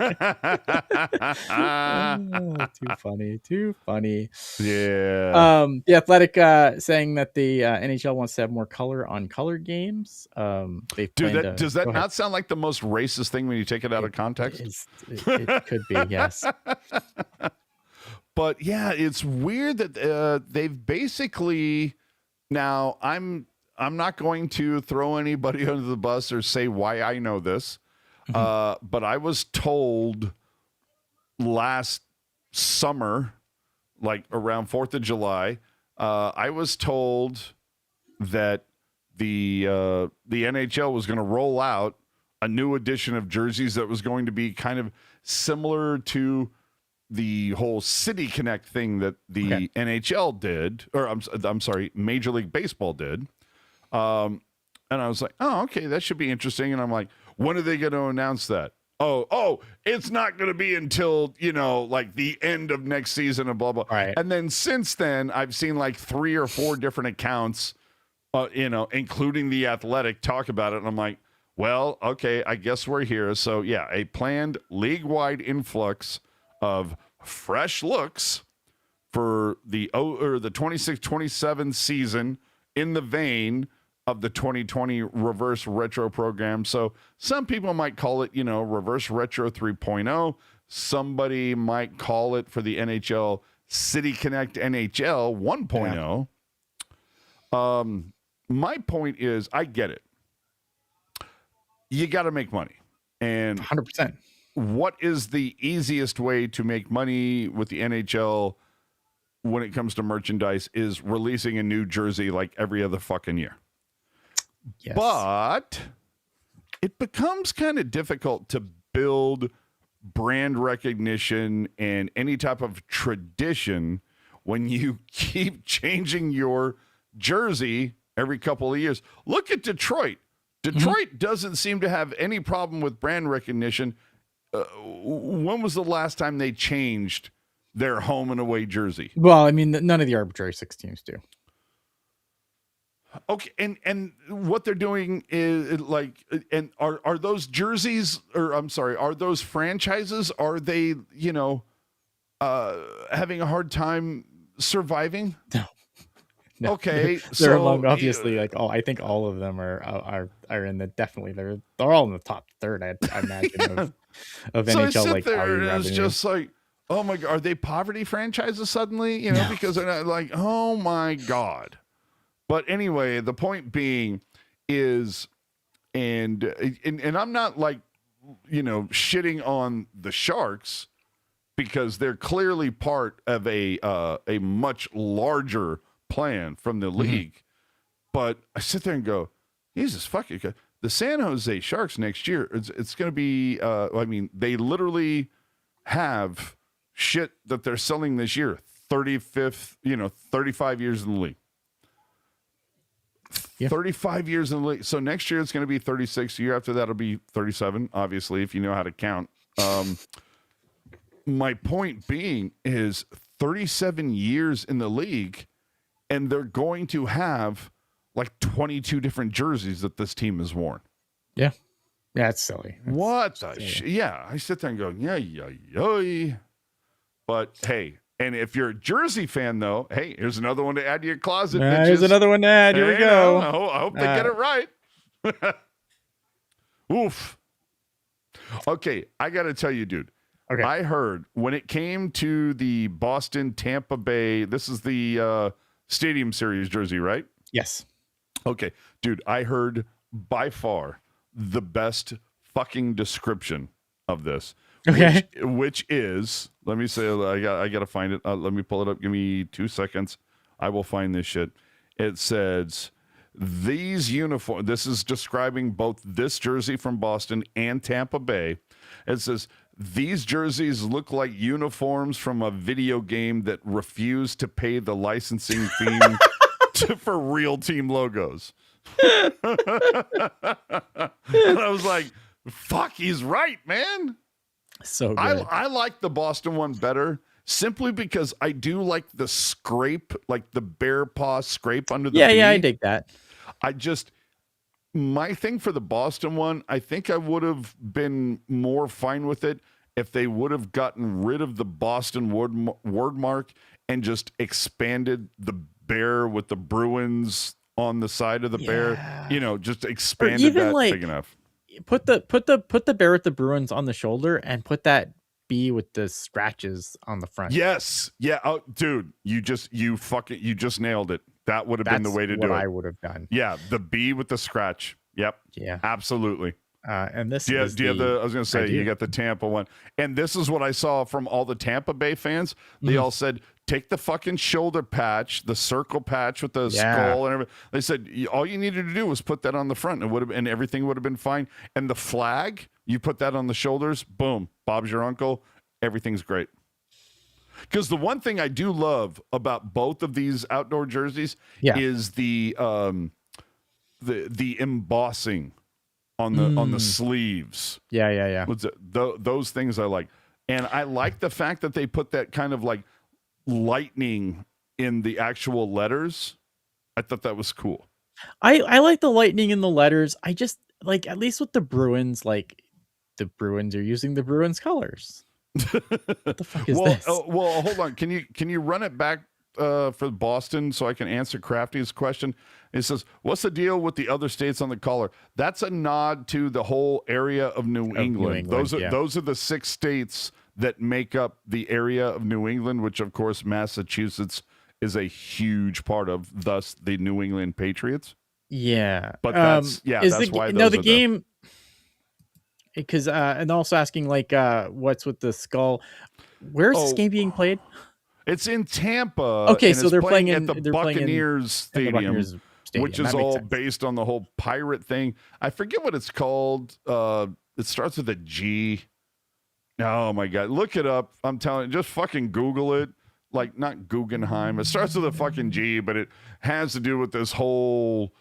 Oh god, I wish I could remember what the name of it is, but it's a thing that the Buccaneers are behind. The Lightning have kind of glommed onto it, but it's this whole pirate thing. Again, I forget what they call it specifically, but I know it starts with a G. But Jesus, where the fuck is Puck Guy when you need him? Yeah. But yeah, either way, the point. Yeah, I agree with Alex. The darker shade of blue. That's all. But yeah, I don't know. Neither of those jerseys, they don't blow my skirt up. But there you go. Thank you, Tiger. Gasparilla. That's what the whole. I had no idea. So Google that shit, and that's what it means. All right. But either way, I don't really give a fuck. Out of both of those, if you had pay me to wear one, I would pick the Boston one. But again, I don't really give a fuck. The thing that I give a fuck is like, okay, this is only Tampa's second outdoor game, but it's like the 7th one for Boston. Like, fuck them. And see Felix there. Gasparilla is a pirate festival thing in Florida for whatever reason. And Tiger also chiming in with the same thing. Yeah. So there you go. So along with Michael Misa getting a nod for the Team Canada camp, Joshua Ravensbergen is going as well. I don't think Ravensbergen is gonna. I think in the World Juniors you're only allowed to carry 2 goalies, and I can't imagine any situation where Carter George and Jack Ivankovic aren't the goalies for Team Canada. But it is nice that Ravensbergen gets a nod to go to camp. I can't see them going. I can't see them. The Carter George and Ravensbergen have kind of been their guys for a while now. I can't see them. I can't see a situation where those guys don't go. I'll take the recognition every time. So there, the Athletic did a player poll. According to players, tax does matter. So shut up, Well, Ian. because I was going to say, because I mean, you, myself, Puck Guy, everybody that's on here, we've had Jules, we've had some back and forth about, oh, fucking, tax rates, state taxes don't matter, blah, blah, blah, blah, blah. Well, God damn it. The Athletic came along and said, we're actually going to talk to these players and we're going to find out if that. Here's the thing, though. I think what's going to be interesting, though, is I think that what happens in Nashville this year is going to be a great bellwether for how, because I do think that going to a competitive team matters. So you have a lot of guys that signed for less money than they probably could have got on a different team because they went to Nashville, which is a no tax state. I'm curious to see where all these players on Nashville, if they do have a fire sale, I want to see where these players go. Well, the big argument, of course, has been, well, what about like in the late aughts and the early teens when like Florida and Tampa sucked? Yes. Nobody was desperate to go there. Correct. To go, let me go play for a shitty team because no state tax. Mm-hmm. But I feel like the article tried to put a little bit of nuance or context on it that says, is it the end all be all? No. But if it comes down, what's better than money? More money. Yeah. So if it comes down to like, if there's a team where it's like, well, you could play for the Ranger, and again, hypothetically, you could play for let's just say hypothetically, the Rangers and the Lightning are like the picks to challenge for the cup in the East, and they're signing people. The New York tax rate pretty significant versus Tampa, not so much. But both teams, and you can also, let's be honest, do you want to, if you're a guy who wants to, I don't know, maybe enjoy weather outside of a rink in January? Perhaps Florida is more inviting or tempting than New York. So, there's also weather to factor into it. But the big thing, and this was the thing that was, I think, maybe lost in the Athletic article. It's not about the Connor McDavids, the Sidney Crosbys, the Ovechkins, the guys that are going to get the ridiculous deals. It's the guys who are going to be the fourth liners. The guys are going to get $800,000. Well, do you want to play in California where you're getting like a significant tax? Yeah.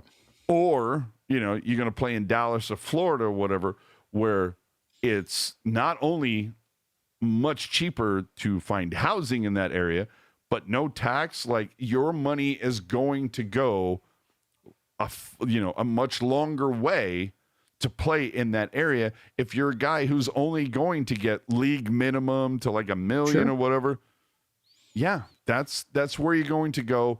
And just the fact that there are some people, some players that came out and said, yeah, it does make a fucking difference. Maybe, I'm not saying next season, but maybe the next, CBA or whatever, maybe that comes into play.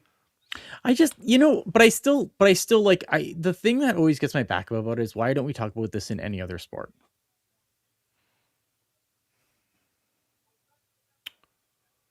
Like, yes, I know the people make more money in other sports, but again, if we're talking, what's better than money? More money. That doesn't change just because you make more money in the NBA or in the NFL. But you know what? To be fair, I feel like I have heard this brought up, not in basketball or football, but I do feel like I have heard this brought up in baseball from time to time.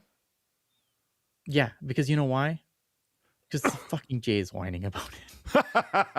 It's the same team, the same ownership that controls the sports media. Thinking about it really quickly, though, you're sitting there going, why do the other, big other sports not talk about it?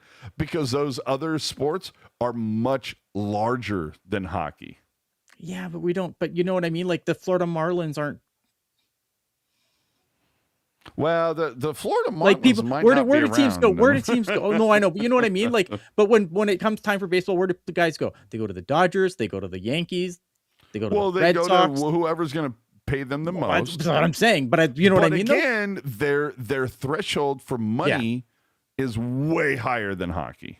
100%. But again, it's more money. Oh, I don't know. Okay, that feels like something we could get into during the season in 2026. This is something we've gotten. Yeah, we don't get too out of hand here. Dude, the other thing from The Athletic. Yes. Evidently, Nick Cousins and Brad Marchand have the most punchable faces, according to an anonymous player poll. So, out of all the guys in hockey, now let's be honest. Nick Cousins surprises me, maybe because he's not hurt. Nick Cousins was number 1 with a bullet. Yeah, I know. I understand that. It surprises me because again, we don't see Nick Cousins a lot. So, well, dude, how does like Tom Wilson not? Because Tom Wilson will hit you back. Okay, fair point. Fair fucking point. But there's definitely a few names where I was just like, really? Like Mark Stone doesn't rate high on that list? Like, there was definitely some. Now, Brad Marchand hitting number 2, I was kind of like, yeah, I would have put money on that. But I do love the fact that was a fucking player poll.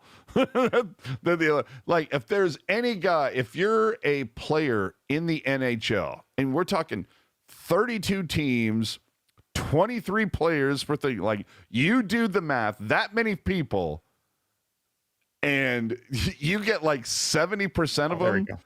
You get like that many of them going, if I could punch anybody in the face, it's Brad Marchand. Like, if you're Brad Marchand, you have to be going, either I'm doing something really right or doing something really wrong. Oh my goodness. Sorry about that. I had like a hiccup here on my side here.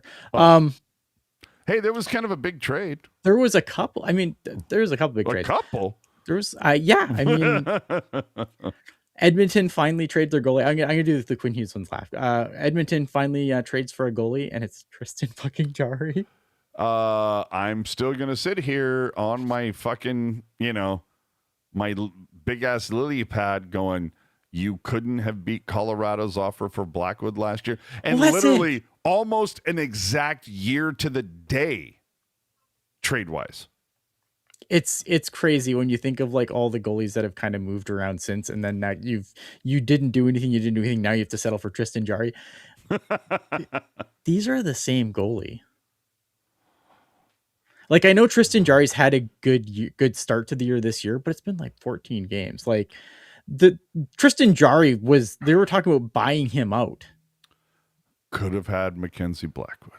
Could have had a lot of people. Just saying, dude, the fact that you could not beat Colorado's offer. You could have drafted Jesper Wallstedt. I will die on that fucking hill, man. Or you could have, you know what I mean? Like, you could have drafted, the Sharks got Yaroslav Askarov. Like, you could have done that. Right? You think Asky wouldn't have wanted to go to a team that was knocking on the fucking door? No fucking shit, dude. So anyway, the full trade is Stuart Skinner, and Brett Kulak for Tristan Jarry and Sam Poulin. Sam Poulin, not really a guy. He's a guy who's a throw-in. Yeah, he's a throw-in. And Brett Kulak too is a guy who, like, there was a pick in there though. He's not like the greatest defenseman in the world, but like when you're getting a deep playoff series and you need a little depth, like Brett Kulak's probably a guy like I think they're gonna regret moving.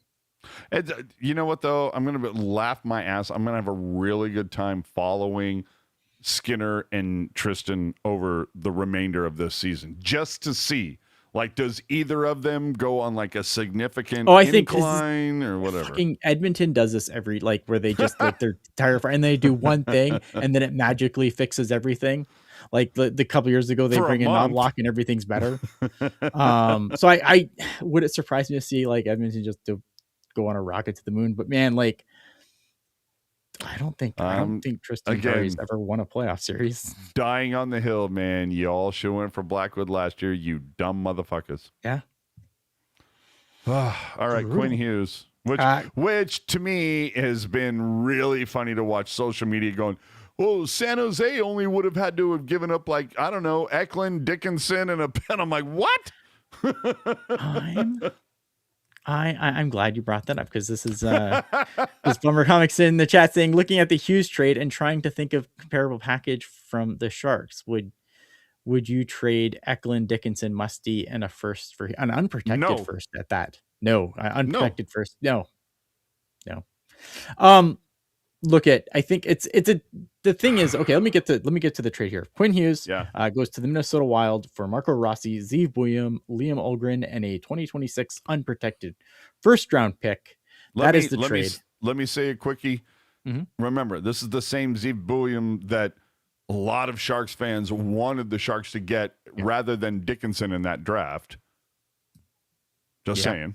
But anyway, go ahead. So yeah, I think here's the problem. Like, I think you could probably, like, when you're looking at like where the Sharks are, I would make that trade if Quinn Hughes had term. Quinn Hughes does not have term. Yeah, if you had a signed extension where you're going to have him for another like 5, 6, 7 years, then you consider it. Yeah. But if you're going to, can you throw up the what the Sharks version? Oh, I'm sorry. This kind of is. Okay. Yeah. Would you trade Eklund, Dickinson, Musty, and a first for Hughes? Not an unprotected one. Yeah. Unprotected. No. Would I trade Eklund, Dickinson, and a first and still keep Musty for Hughes? I think, like, the thing is, like, I don't think much of Ogren. Like, I feel like Ogren, and like, if you're looking at, like, I feel like Musty's a lot compared to like Ogren. If that's what you're doing, if you're trying to find like similar, if you're trying to find similar players to toss out, like, I feel like when I saw this come down the social media feed, first thing I retweeted on it was "Holy overpay Batman." Like, I feel like Vancouver got paid on this is Minnesota, like, trying to keep that window open. This is Minnesota saying this, like, this is the key. We need to find that blue line guy. This is an opportunity. We don't need to wait for Buium or Beam, whatever his fucking name is. We don't need for him to ripen if we can get Hughes right now. But again, I love Zeev Buium, but he is not going to be Quinn Hughes. Exactly. But the other thing, and this is to your point earlier, I make this. What was the deal? Can you throw it back up there? Sorry. When it comes down to, it was like Eklund, Musty, somebody in a pick, Dickinson, and blah blah blah. Like, obviously the blue line has to go there. The only way I consider that is if Hughes, what comes along with Hughes is the fact that he signs like a 6 or 7 year extension. Yeah. With the Sharks. That's it. If he's coming as just like, and he's going to be RFA, is that the deal with Hughes? He's coming up. He has I think 2 years left, and then he's a UFA. Oh, Jesus Christ. Yeah, no, that's nuh-uh. If you can do an extension for that and, like, add 7 years to the rest of that and be like, yeah, you're going to finish your fucking career here, then maybe I make that deal. I still sit there and go, Eklund, Dickinson, Musty, just based on where the Sharks are at right now. No, I'm not making that. You got to take one of those names out of the equation. Yeah, I think, like, again, it's a situation here where I don't think the Sharks can gamble. Here's why I think Minnesota is gonna roll the dice here. One, they need to beef up because they're in a division with the Colorado Avalanche, the Winnipeg Jets, the Dallas Stars. Yeah, they are a team that's trying to win now. The thing is, obviously, everyone's going to be like, oh yeah, but Quinn Hughes is just going to New Jersey. I know it makes sense, right? They're brothers. Obviously, they want to play together. Like, wouldn't it who be doesn't cool want if to you play were with like their brother? the one brother that didn't go to New Jersey? But here's the thing, though, right? Like, to me, when I look at that, it's like, yeah, it would be cool to have all three of them on the same team. But like, Luke Hughes is already there. Luke Hughes is also a really good defenseman, also making $9 million. Quinn Hughes and Luke Hughes both play the same side. If they could play like on a pair. Yeah, it's going to be, there's literally they could be like the Sedins of defense in New Jersey if they were off pairs, right? But like, and I just like, and obviously like the amount of money, like Quinn Hughes is like probably the second best defenseman in the league, only to Cale Makar at this Yeah, I was point. gonna say. Like, so I mean, the amount of money that he would have to make on New Jersey, like they'd have to like, Ka-ching. but what you would have to like, I don't know what you would have to do to that team to make that work on New Jersey, right? Like, are you making that team better, like by having all that money on the blue line, $9 million for Luke Hughes, and then whatever it ends up being for Quinn? You kind of don't. Like, I don't know, man. Like, again, like I understand, like obviously, like, you know, obviously they don't like to play together, but like I still think like Minnesota's a good team to take a swing here, because like Bill Guerin is also the general manager for USA Hockey, so he has that relationship. Dude, did you see now? For two things. First off, nobody was talking about Minnesota. Like everybody was talking about New Jersey. Of course, there was somebody else that I can't remember who it was.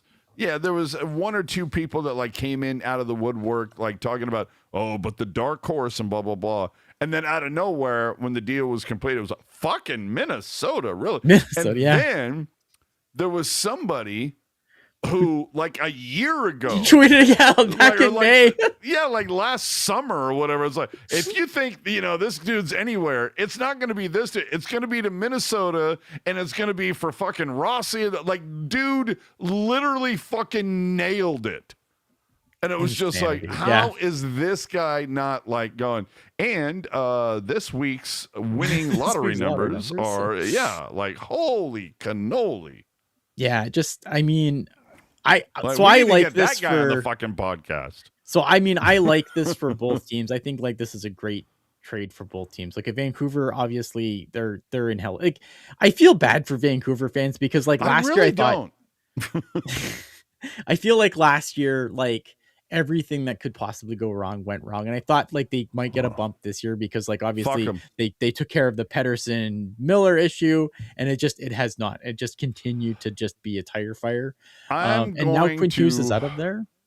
I'm going to sit here and say, you know what, Vancouver fans, this is what you brought upon yourselves. They did not burn down their city after this. That's the only thing no, they didn't burn down the city. But this is what you brought upon yourselves. And I'm going to run this shit back to 2011. You motherfuckers. I sat there, and Eric was Puck guy was there with me. We would listen to the Vancouver Canucks radio, TSN 1040 Vancouver. Yep. We would listen to that goddamn station. We would listen to that. We got to man, I'm telling you, those guys would tuck us in at night. We got to listen to those guys so often after Canucks games. It was so much fun to listen to those guys. And the playoffs began in 2011. It was boom, boom, boom. And if I remember correctly, was that the year that like the Vancouver Canucks beat the Sharks in the playoffs off that retarded stanchion goal? Yeah, exactly. So I'm like, motherfucker. So I held on to that. Damn right. You damn right, Tiger. I held on to that shit. And I would listen to TSN 1040 as that shit would go on. And those first two games, run it back.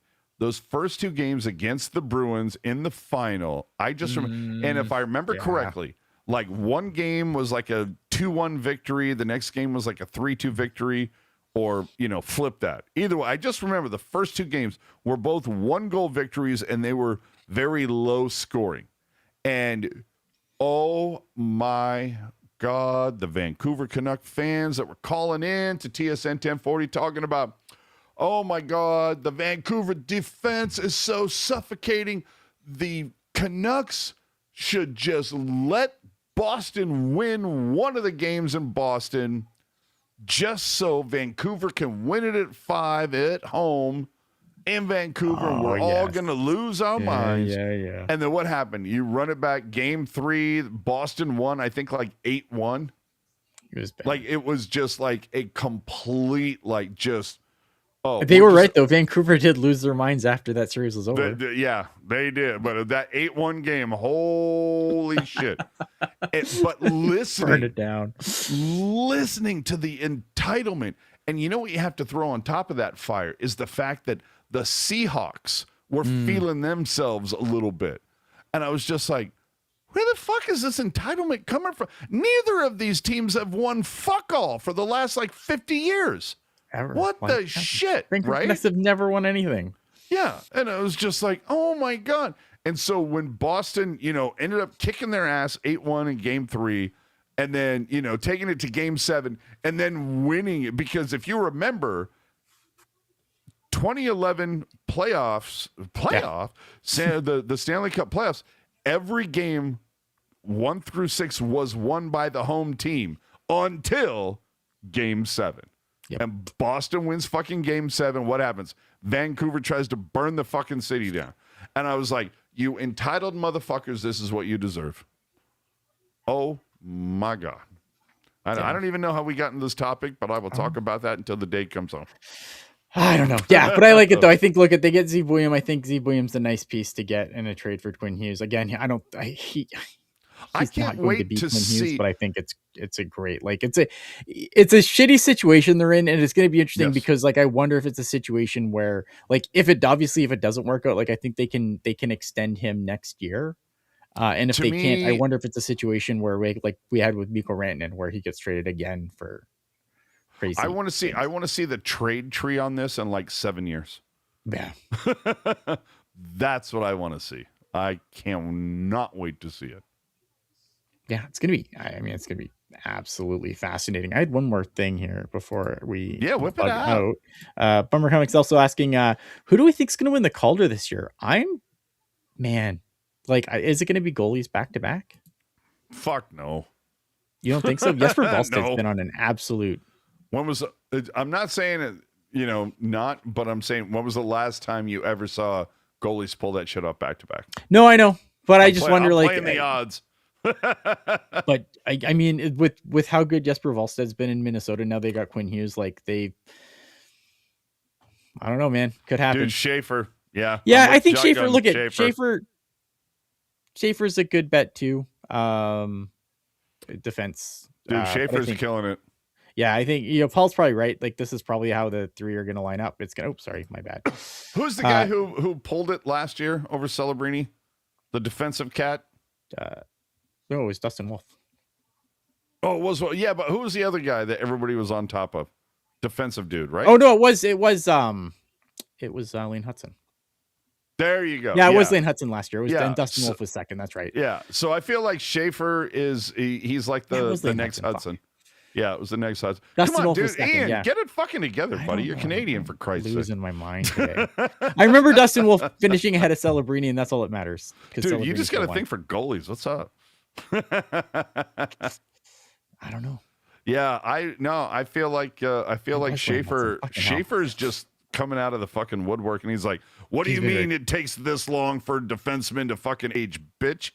He's coming crazy considering. And the thing with Schaefer too is it's crazy because he didn't play after the World Juniors last year. He got injured in the first or second game of the World Juniors and didn't play for the rest of the year. Dude, he's taking that Hudson shit personally. He's like, I'm better than Hudson. I'm telling you, we're going to see what happens. Shotgun Draw saying Schaefer is the second best demon in the league for now. I still think it's Quinn Hughes, my guy, but he's really good. Yeah, I was going to say McCarr and Hughes, but that's the funny thing is to see Hudson win that shit. I haven't heard dude, we're a third of the way into the season right now. Have you heard fuck all about Hudson? No, the Montreal Canadiens have been not great. Their goaltending. Yeah, they haven't, but still, dude, the Sharks haven't been great, but I can't fucking wake up without hearing Celebrini's name. And I felt like that was how I was last season, where it was especially at the end. Yeah, Montreal wasn't great, but there wasn't a day that I didn't hear Hudson's fucking name. Well, he helped them get into the playoffs too. Sure, but you get my point. Oh no, I 100% agree. When you made that much noise last year, I haven't heard your fucking name at all this year. Montreal's had a tough go of things. All right. So Sharks this week. Hit it. This Tuesday, they will play the Calgary Flames, who embarrassed them last time, frankly. They are 7th in the Pacific. They are 13-16-4. They won their last game, but again, the Sharks need to come out and have a good game this time, because Calgary absolutely embarrassed them the last time they played, and that's unacceptable. And during that, was that one of those ones where at that point, like, Calgary was standings wise like a game or so behind them in the standings? Oh, they've been, I don't know, I can't remember. If I remember correctly, they were behind, and it was a case of, like, during that moment, like, Calgary was kind of like on a stretch of like shitty games, and the Sharks were kind of feeling themselves like they'd been doing well, and then like Calgary said, "Oh, they came off like this is back when, and this is exactly what happened. This was right after they beat like Carolina and Colorado and everything else, and they played Calgary and they got embarrassed, and it was Calgary said, "Do you remember Earth, motherfuckers? Here it is." On Thursday, they will play the Dallas Stars. Hey now. Damn. Second in the Central, 21-7-5, but they've lost their last two. However, they're still the Dallas Stars, and they terrify the hell out of me. Saturday night, they will play Saturday night. They play the Seattle Kraken. The Kraken are 12-11-6. They have lost their last one. So, I mean, they're going to be in tough against the Dallas Stars, obviously. But this is a week where now obviously Will Smith. That's the fucking key. That's the key. We find out. I'm hoping tomorrow, like, how long, because at this point I just assume Smith's going to be out for a stretch. I just hope it's not that long. But I look at this coming week, and it's like Calgary and Seattle right now, two teams that are both, shockingly enough, underneath the Sharks in the standings. Like, I will do, if Dallas comes in and says, we're gonna fucking beat you like 10-1. I have no problem with that. If the Sharks, I don't want to be 10-1. Well, I mean, I don't really give a fuck. But it only if the Sharks beat Calgary and Seattle in regulation. If they're able to pull that off, then the Dallas can that game can be a fucking shitty game. Don't care. Yeah. But to me, it's all about the Calgary and Seattle ones. But let's find out where Smith is going to be, because that's The Barracuda are going to hit the road this week. They will be at Wednesday. They will play in Coachella, and then Friday, Saturday they will play a pair of games in Ontario, California, against the Ontario Reign. And so, where are those teams? That's a good question. Bring that shit up, because everybody, as we were talking about earlier, it's like, Colorado, the Eagles, they fucking, they own the top spot. We get you. The Ontario Reign are neck and neck with the Barracuda. They were actually in second for a spell. And Coachella's, my God, they literally have the fucking same record, 15-8-1. Yeah. And Coachella Valley they got off to a slow start, but they're also 13-7-3. So these are going to be some really good games. And Coachella 7-2. They literally have the best record over their last 10 at 7-2-1. Yeah, they've really come on of late. So some good teams here that they're going to play. So it'll be some good good hockey. It's going to be a significant week for both San Jose hockey teams. Oh, you know what I forgot to mention? Put in the notes for the whip it out.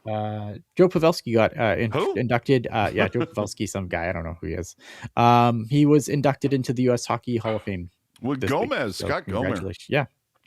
So congratulations to him, dude. Like, and anytime I see Joe Pavelski getting any type of acknowledgement or award, I just sit there and go, yeah, you know what? To me, the best acknowledgement that Joe Pavelski ever got, it was, I want to say a couple months ago when Hasselplattner was interviewed and said, yeah, we fucked up. And I shouldn't say, when I say we, I mean Doug Wilson. Because I felt like that's what that interview said to me. We fucked up by not keeping Pavelski. And when I say we, I mean Doug fucking Wilson. That's what happened. But Anyway. But yeah, congratulations to him, man. I mean, obviously awesome. I don't know if there is going to be a Hockey Hall of Fame future for him. He's so good, but he was never the best player on his team ever. And that's the thing. I got to tell you. No hardware. Yeah, no hardware. But Jesus Christ. And again, I know that nobody's ever going to factor this in. But I got to tell you, if I'm building a team and I'm offered 2 guys when they're offered, or, like, let's just say I'm offered 2 people at the age of 21, and then the names are Marleau and Pavelski, I'm taking Pavelski every fucking time. It's like Marleau, it's, oh, look at the speed this guy has and whatnot. Nobody knew the leadership and the will that he made the tying goal happen 29. Look, he did, right? And like, again, I think the world of Joe Pavelski. I just don't think, like, I think if you're talking about like the overall Hockey Hall of Fame, like, I don't know how. Yeah. I have a hard time making a case for him because, like, he was never the best player on his team. The best player on his team is already in the Hall of Fame. He went in this year. That's true. That's true. But let me ask you this question. Mm-hmm. And me, I'm not a big fan of the Sharks retiring Jumbo. Oh, I think the Sharks Marleau could absolutely retire Pavelski's number. And I was going to say, name me somebody that you like. Name me the guy that. Again, I wasn't a fan of retiring Thornton or Marleau's numbers. I understood it. I got it. Oh, you had to. But it was like, if you were going to go to a third player at this point, who would it be? And I'm like, how is it not Pavelski? Like, I understand there are people that will try to make the debate for whatever reason. They'll make a debate for Couture. Sure. And I get it. Couture, yeah, or Nolan, or fucking Nabby, or even Ricci. Like, I understand that trying to make that, but for me, it's Pavelski, then Couture, and that's fucking it. Would I be offended if they retired Pavelski's number? No, but I feel like if you retire Pavelski's, then you have to retire everyone else's. I was going to say, yeah, that you're literally opening Pandora's box. You're opening Pandora's box, because then you have to retire Couture, and I guess fucking retire Brent Burns' number, and then fucking retire Dan Boyle. Yeah.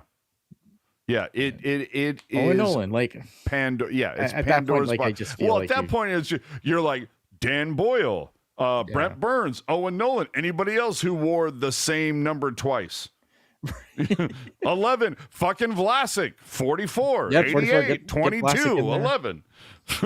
And that's the other thing. There would be people popping off saying, well, you got to put a Vlasic then. I mean, 19 fucking years. Yeah. But yeah, I don't think you should retire a number just because, like, you stayed. And again, to me, I will always be that guy that go, I mean, Thornton, I can understand. Thornton's a Hall of Famer. Thornton, when it comes to the Sharks and everything, retiring Thornton's number changed the franchise. Exactly. Completely changed the trajectory of the franchise. Marleau, I'm sorry, no, he didn't. I was a little, and the fact that Marleau got his number retired first. Yeah, well, I was like, what? I have no beef with Marleau getting his number retired. I don't have any beef with him. I don't understand how he gets his fucking number first, because retired he was drafted first. By the Sharks.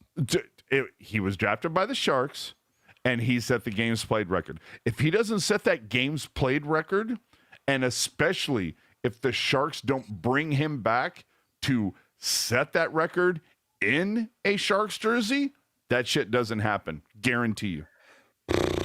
Guarantee It's an interesting what if. I think it does. If he doesn't set that record in a Sharks jersey, no, doesn't fucking happen. Because, dude never won. Very good, Puck guy. Very good. perhaps retiring the number was to push his Hall of Fame candidacy. Well, how'd that work out? Because Marlo did not get in. I still think Marlo gets in. Like, I don't think. I still think Marlo's, when it's all said and done, Marlo's getting 10 years from now, maybe. They just need to wait. But why? But what is his fucking claim to fame? Riding the coattails of like the 2010 Canadian team in the Olympics? Yeah, I mean, he has Olympic hardware. He has the international hardware. He has no singular hardware to be speak of, other than Olympic gold medals, which don't matter. Like, no, but that's not individual. He'll get in. Like, yeah. You're right. Ross, he doesn't have any. But he's still. I mean, he's still up there.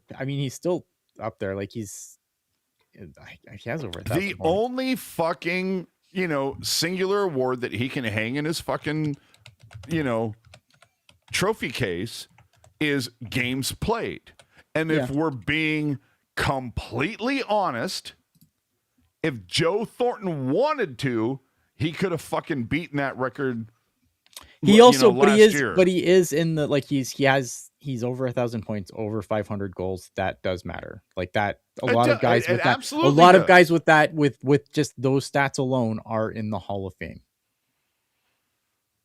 So like first ballot, no, obviously not. But I do think But I do think he gets a lot of fucking credit for the breaking the all-time games played record. I think that gets way too much credibility for that when you take the rest of his career in as a whole. 3 lockouts, though. Well, and you know what? And I'm totally with it. But did Joe Thornton not go through those same amount of lockouts? Yeah. And again, I sit there and go, if Joe Thornton wanted to, go run the fucking numbers. If Joe Thornton played one more season, for all the talk, let's be honest, let's be absolutely dead honest. Yeah. Marlo broke, whose fucking record was it? Was it Gretzky? Gordie Howe. He broke Gordie Howe's record after like 30 years or whatever. Like, they made such a huge deal out of it, and I get that. It's a big deal. I mean, look at, man, it's a huge deal. If you talk, especially if you talk to like hockey people, like what they don't really, you know what I mean? Like when hockey players talk to each other, something that I've always been told is that, the one thing that they'll look at more than goals, points, anything else will be like how many games you play. Oh, sure. If you get the silver stick, you're fucking dude. How many times did I fucking flambe Brendan Dillon on this podcast?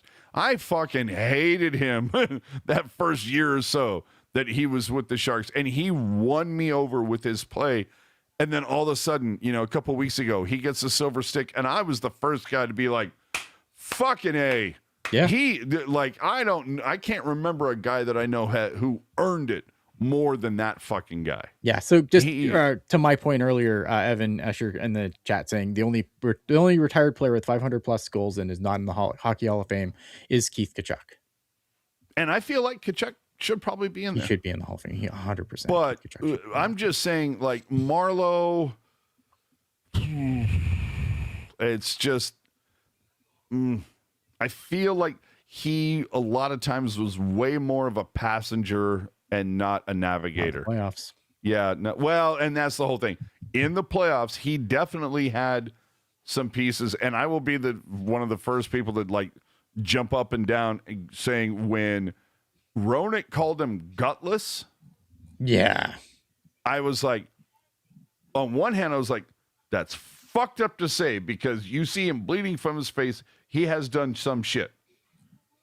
But on the other hand, there were a couple times where I saw Marlo play and I went, Marlo could have played that harder. He was too soft on that. So, I mean, that's definitely something you can go back and forth on without a doubt. But it comes back to Pavelski, and I'm just going to say, Pavelski. What a rabbit hole we went down. Yeah, no, dude. But Pavelski and Marlo, both drafted by the Sharks in vastly different spots in the draft.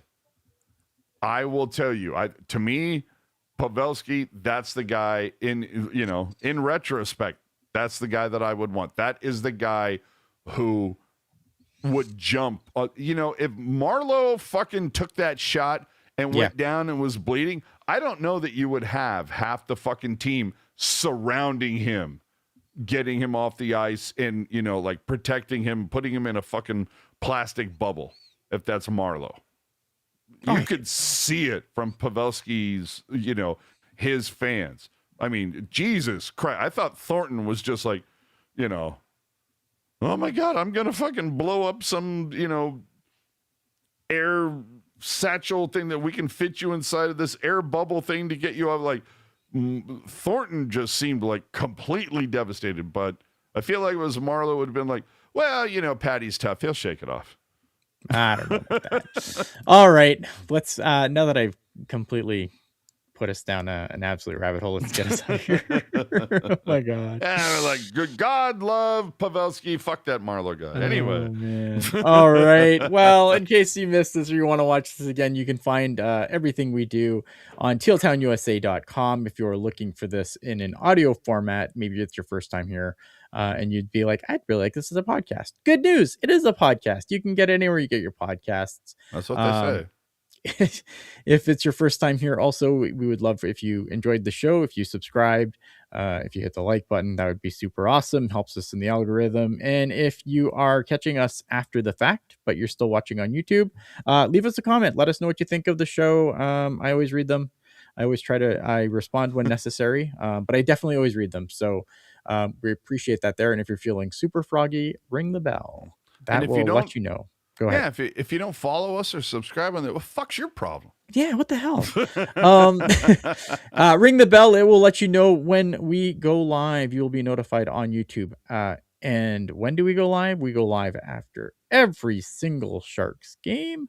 We do this Dog and Pony show on Sunday at 6 Pacific, 9 Eastern.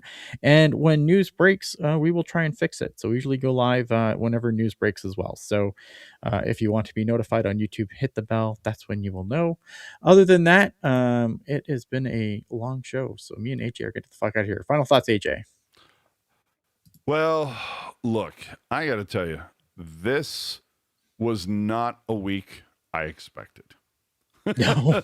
Not a week. Like, to just see that ridiculous, I don't know, soiling of the sheets against Philly, right? And then to go to Toronto, and if you, I don't know, I guess I'm going to say if you have followed the Teal Town account whatsoever and run that shit back about a year ago, you will remember that there was a group of us that hung out with these assholes named Steve Dangle and Adam Weil and Jesse Blake, and they were all talking about Toronto and so to see the Sharks have the outing they did last Thursday, that was fantastic. But then to see the historical comeback, because I'm telling you, I was at the watch party for the game against the Penguins yesterday. I'm not going to lie. I don't like, this is why you people come here. You know that I'm not going to fucking lie to you. And I'm telling you, there were a few Sharks fans, a couple, not a lot, but a couple. I want to say about 5 minutes into the third period, it was 5-1 where there's a few people that said, all right, can we get our check? And they're like, check please. And they're wanting to sign out. And they dipped. I sat there and went, I don't know, man. This isn't the same team as last year. Yeah. Last year they would, the white flag would have been, they would have been like, okay, is Regenda still around? Can we start him in the third period? They would have been pulling some shit like that. But this time I'm like, you know what? Let's just see. Let's see the fight that they have. To see them pull around a ridiculous historical comeback, I was just like, and I'm just going to tell you, my buddy Brett, I'm looking at him I go, dude, I'm going to rub this in Ian's face on Sunday. I'm like, because I'm going to sit there and go, Ian, do you remember how up I was on this team? Yeah. The season preview, I was just like, remember all those fucking games they lost by 1 goal? Imagine if they win just half of those by 1 goal. Oh my God. And that's where we're at right now. And I remember dumping. I'm like, no, man, the Sharks could fucking they might be better than Calgary. It might be better than Seattle. Like I was Captain fucking Optismo. Like I was so like optimistic. Now the Anaheim thing, I didn't see that at all.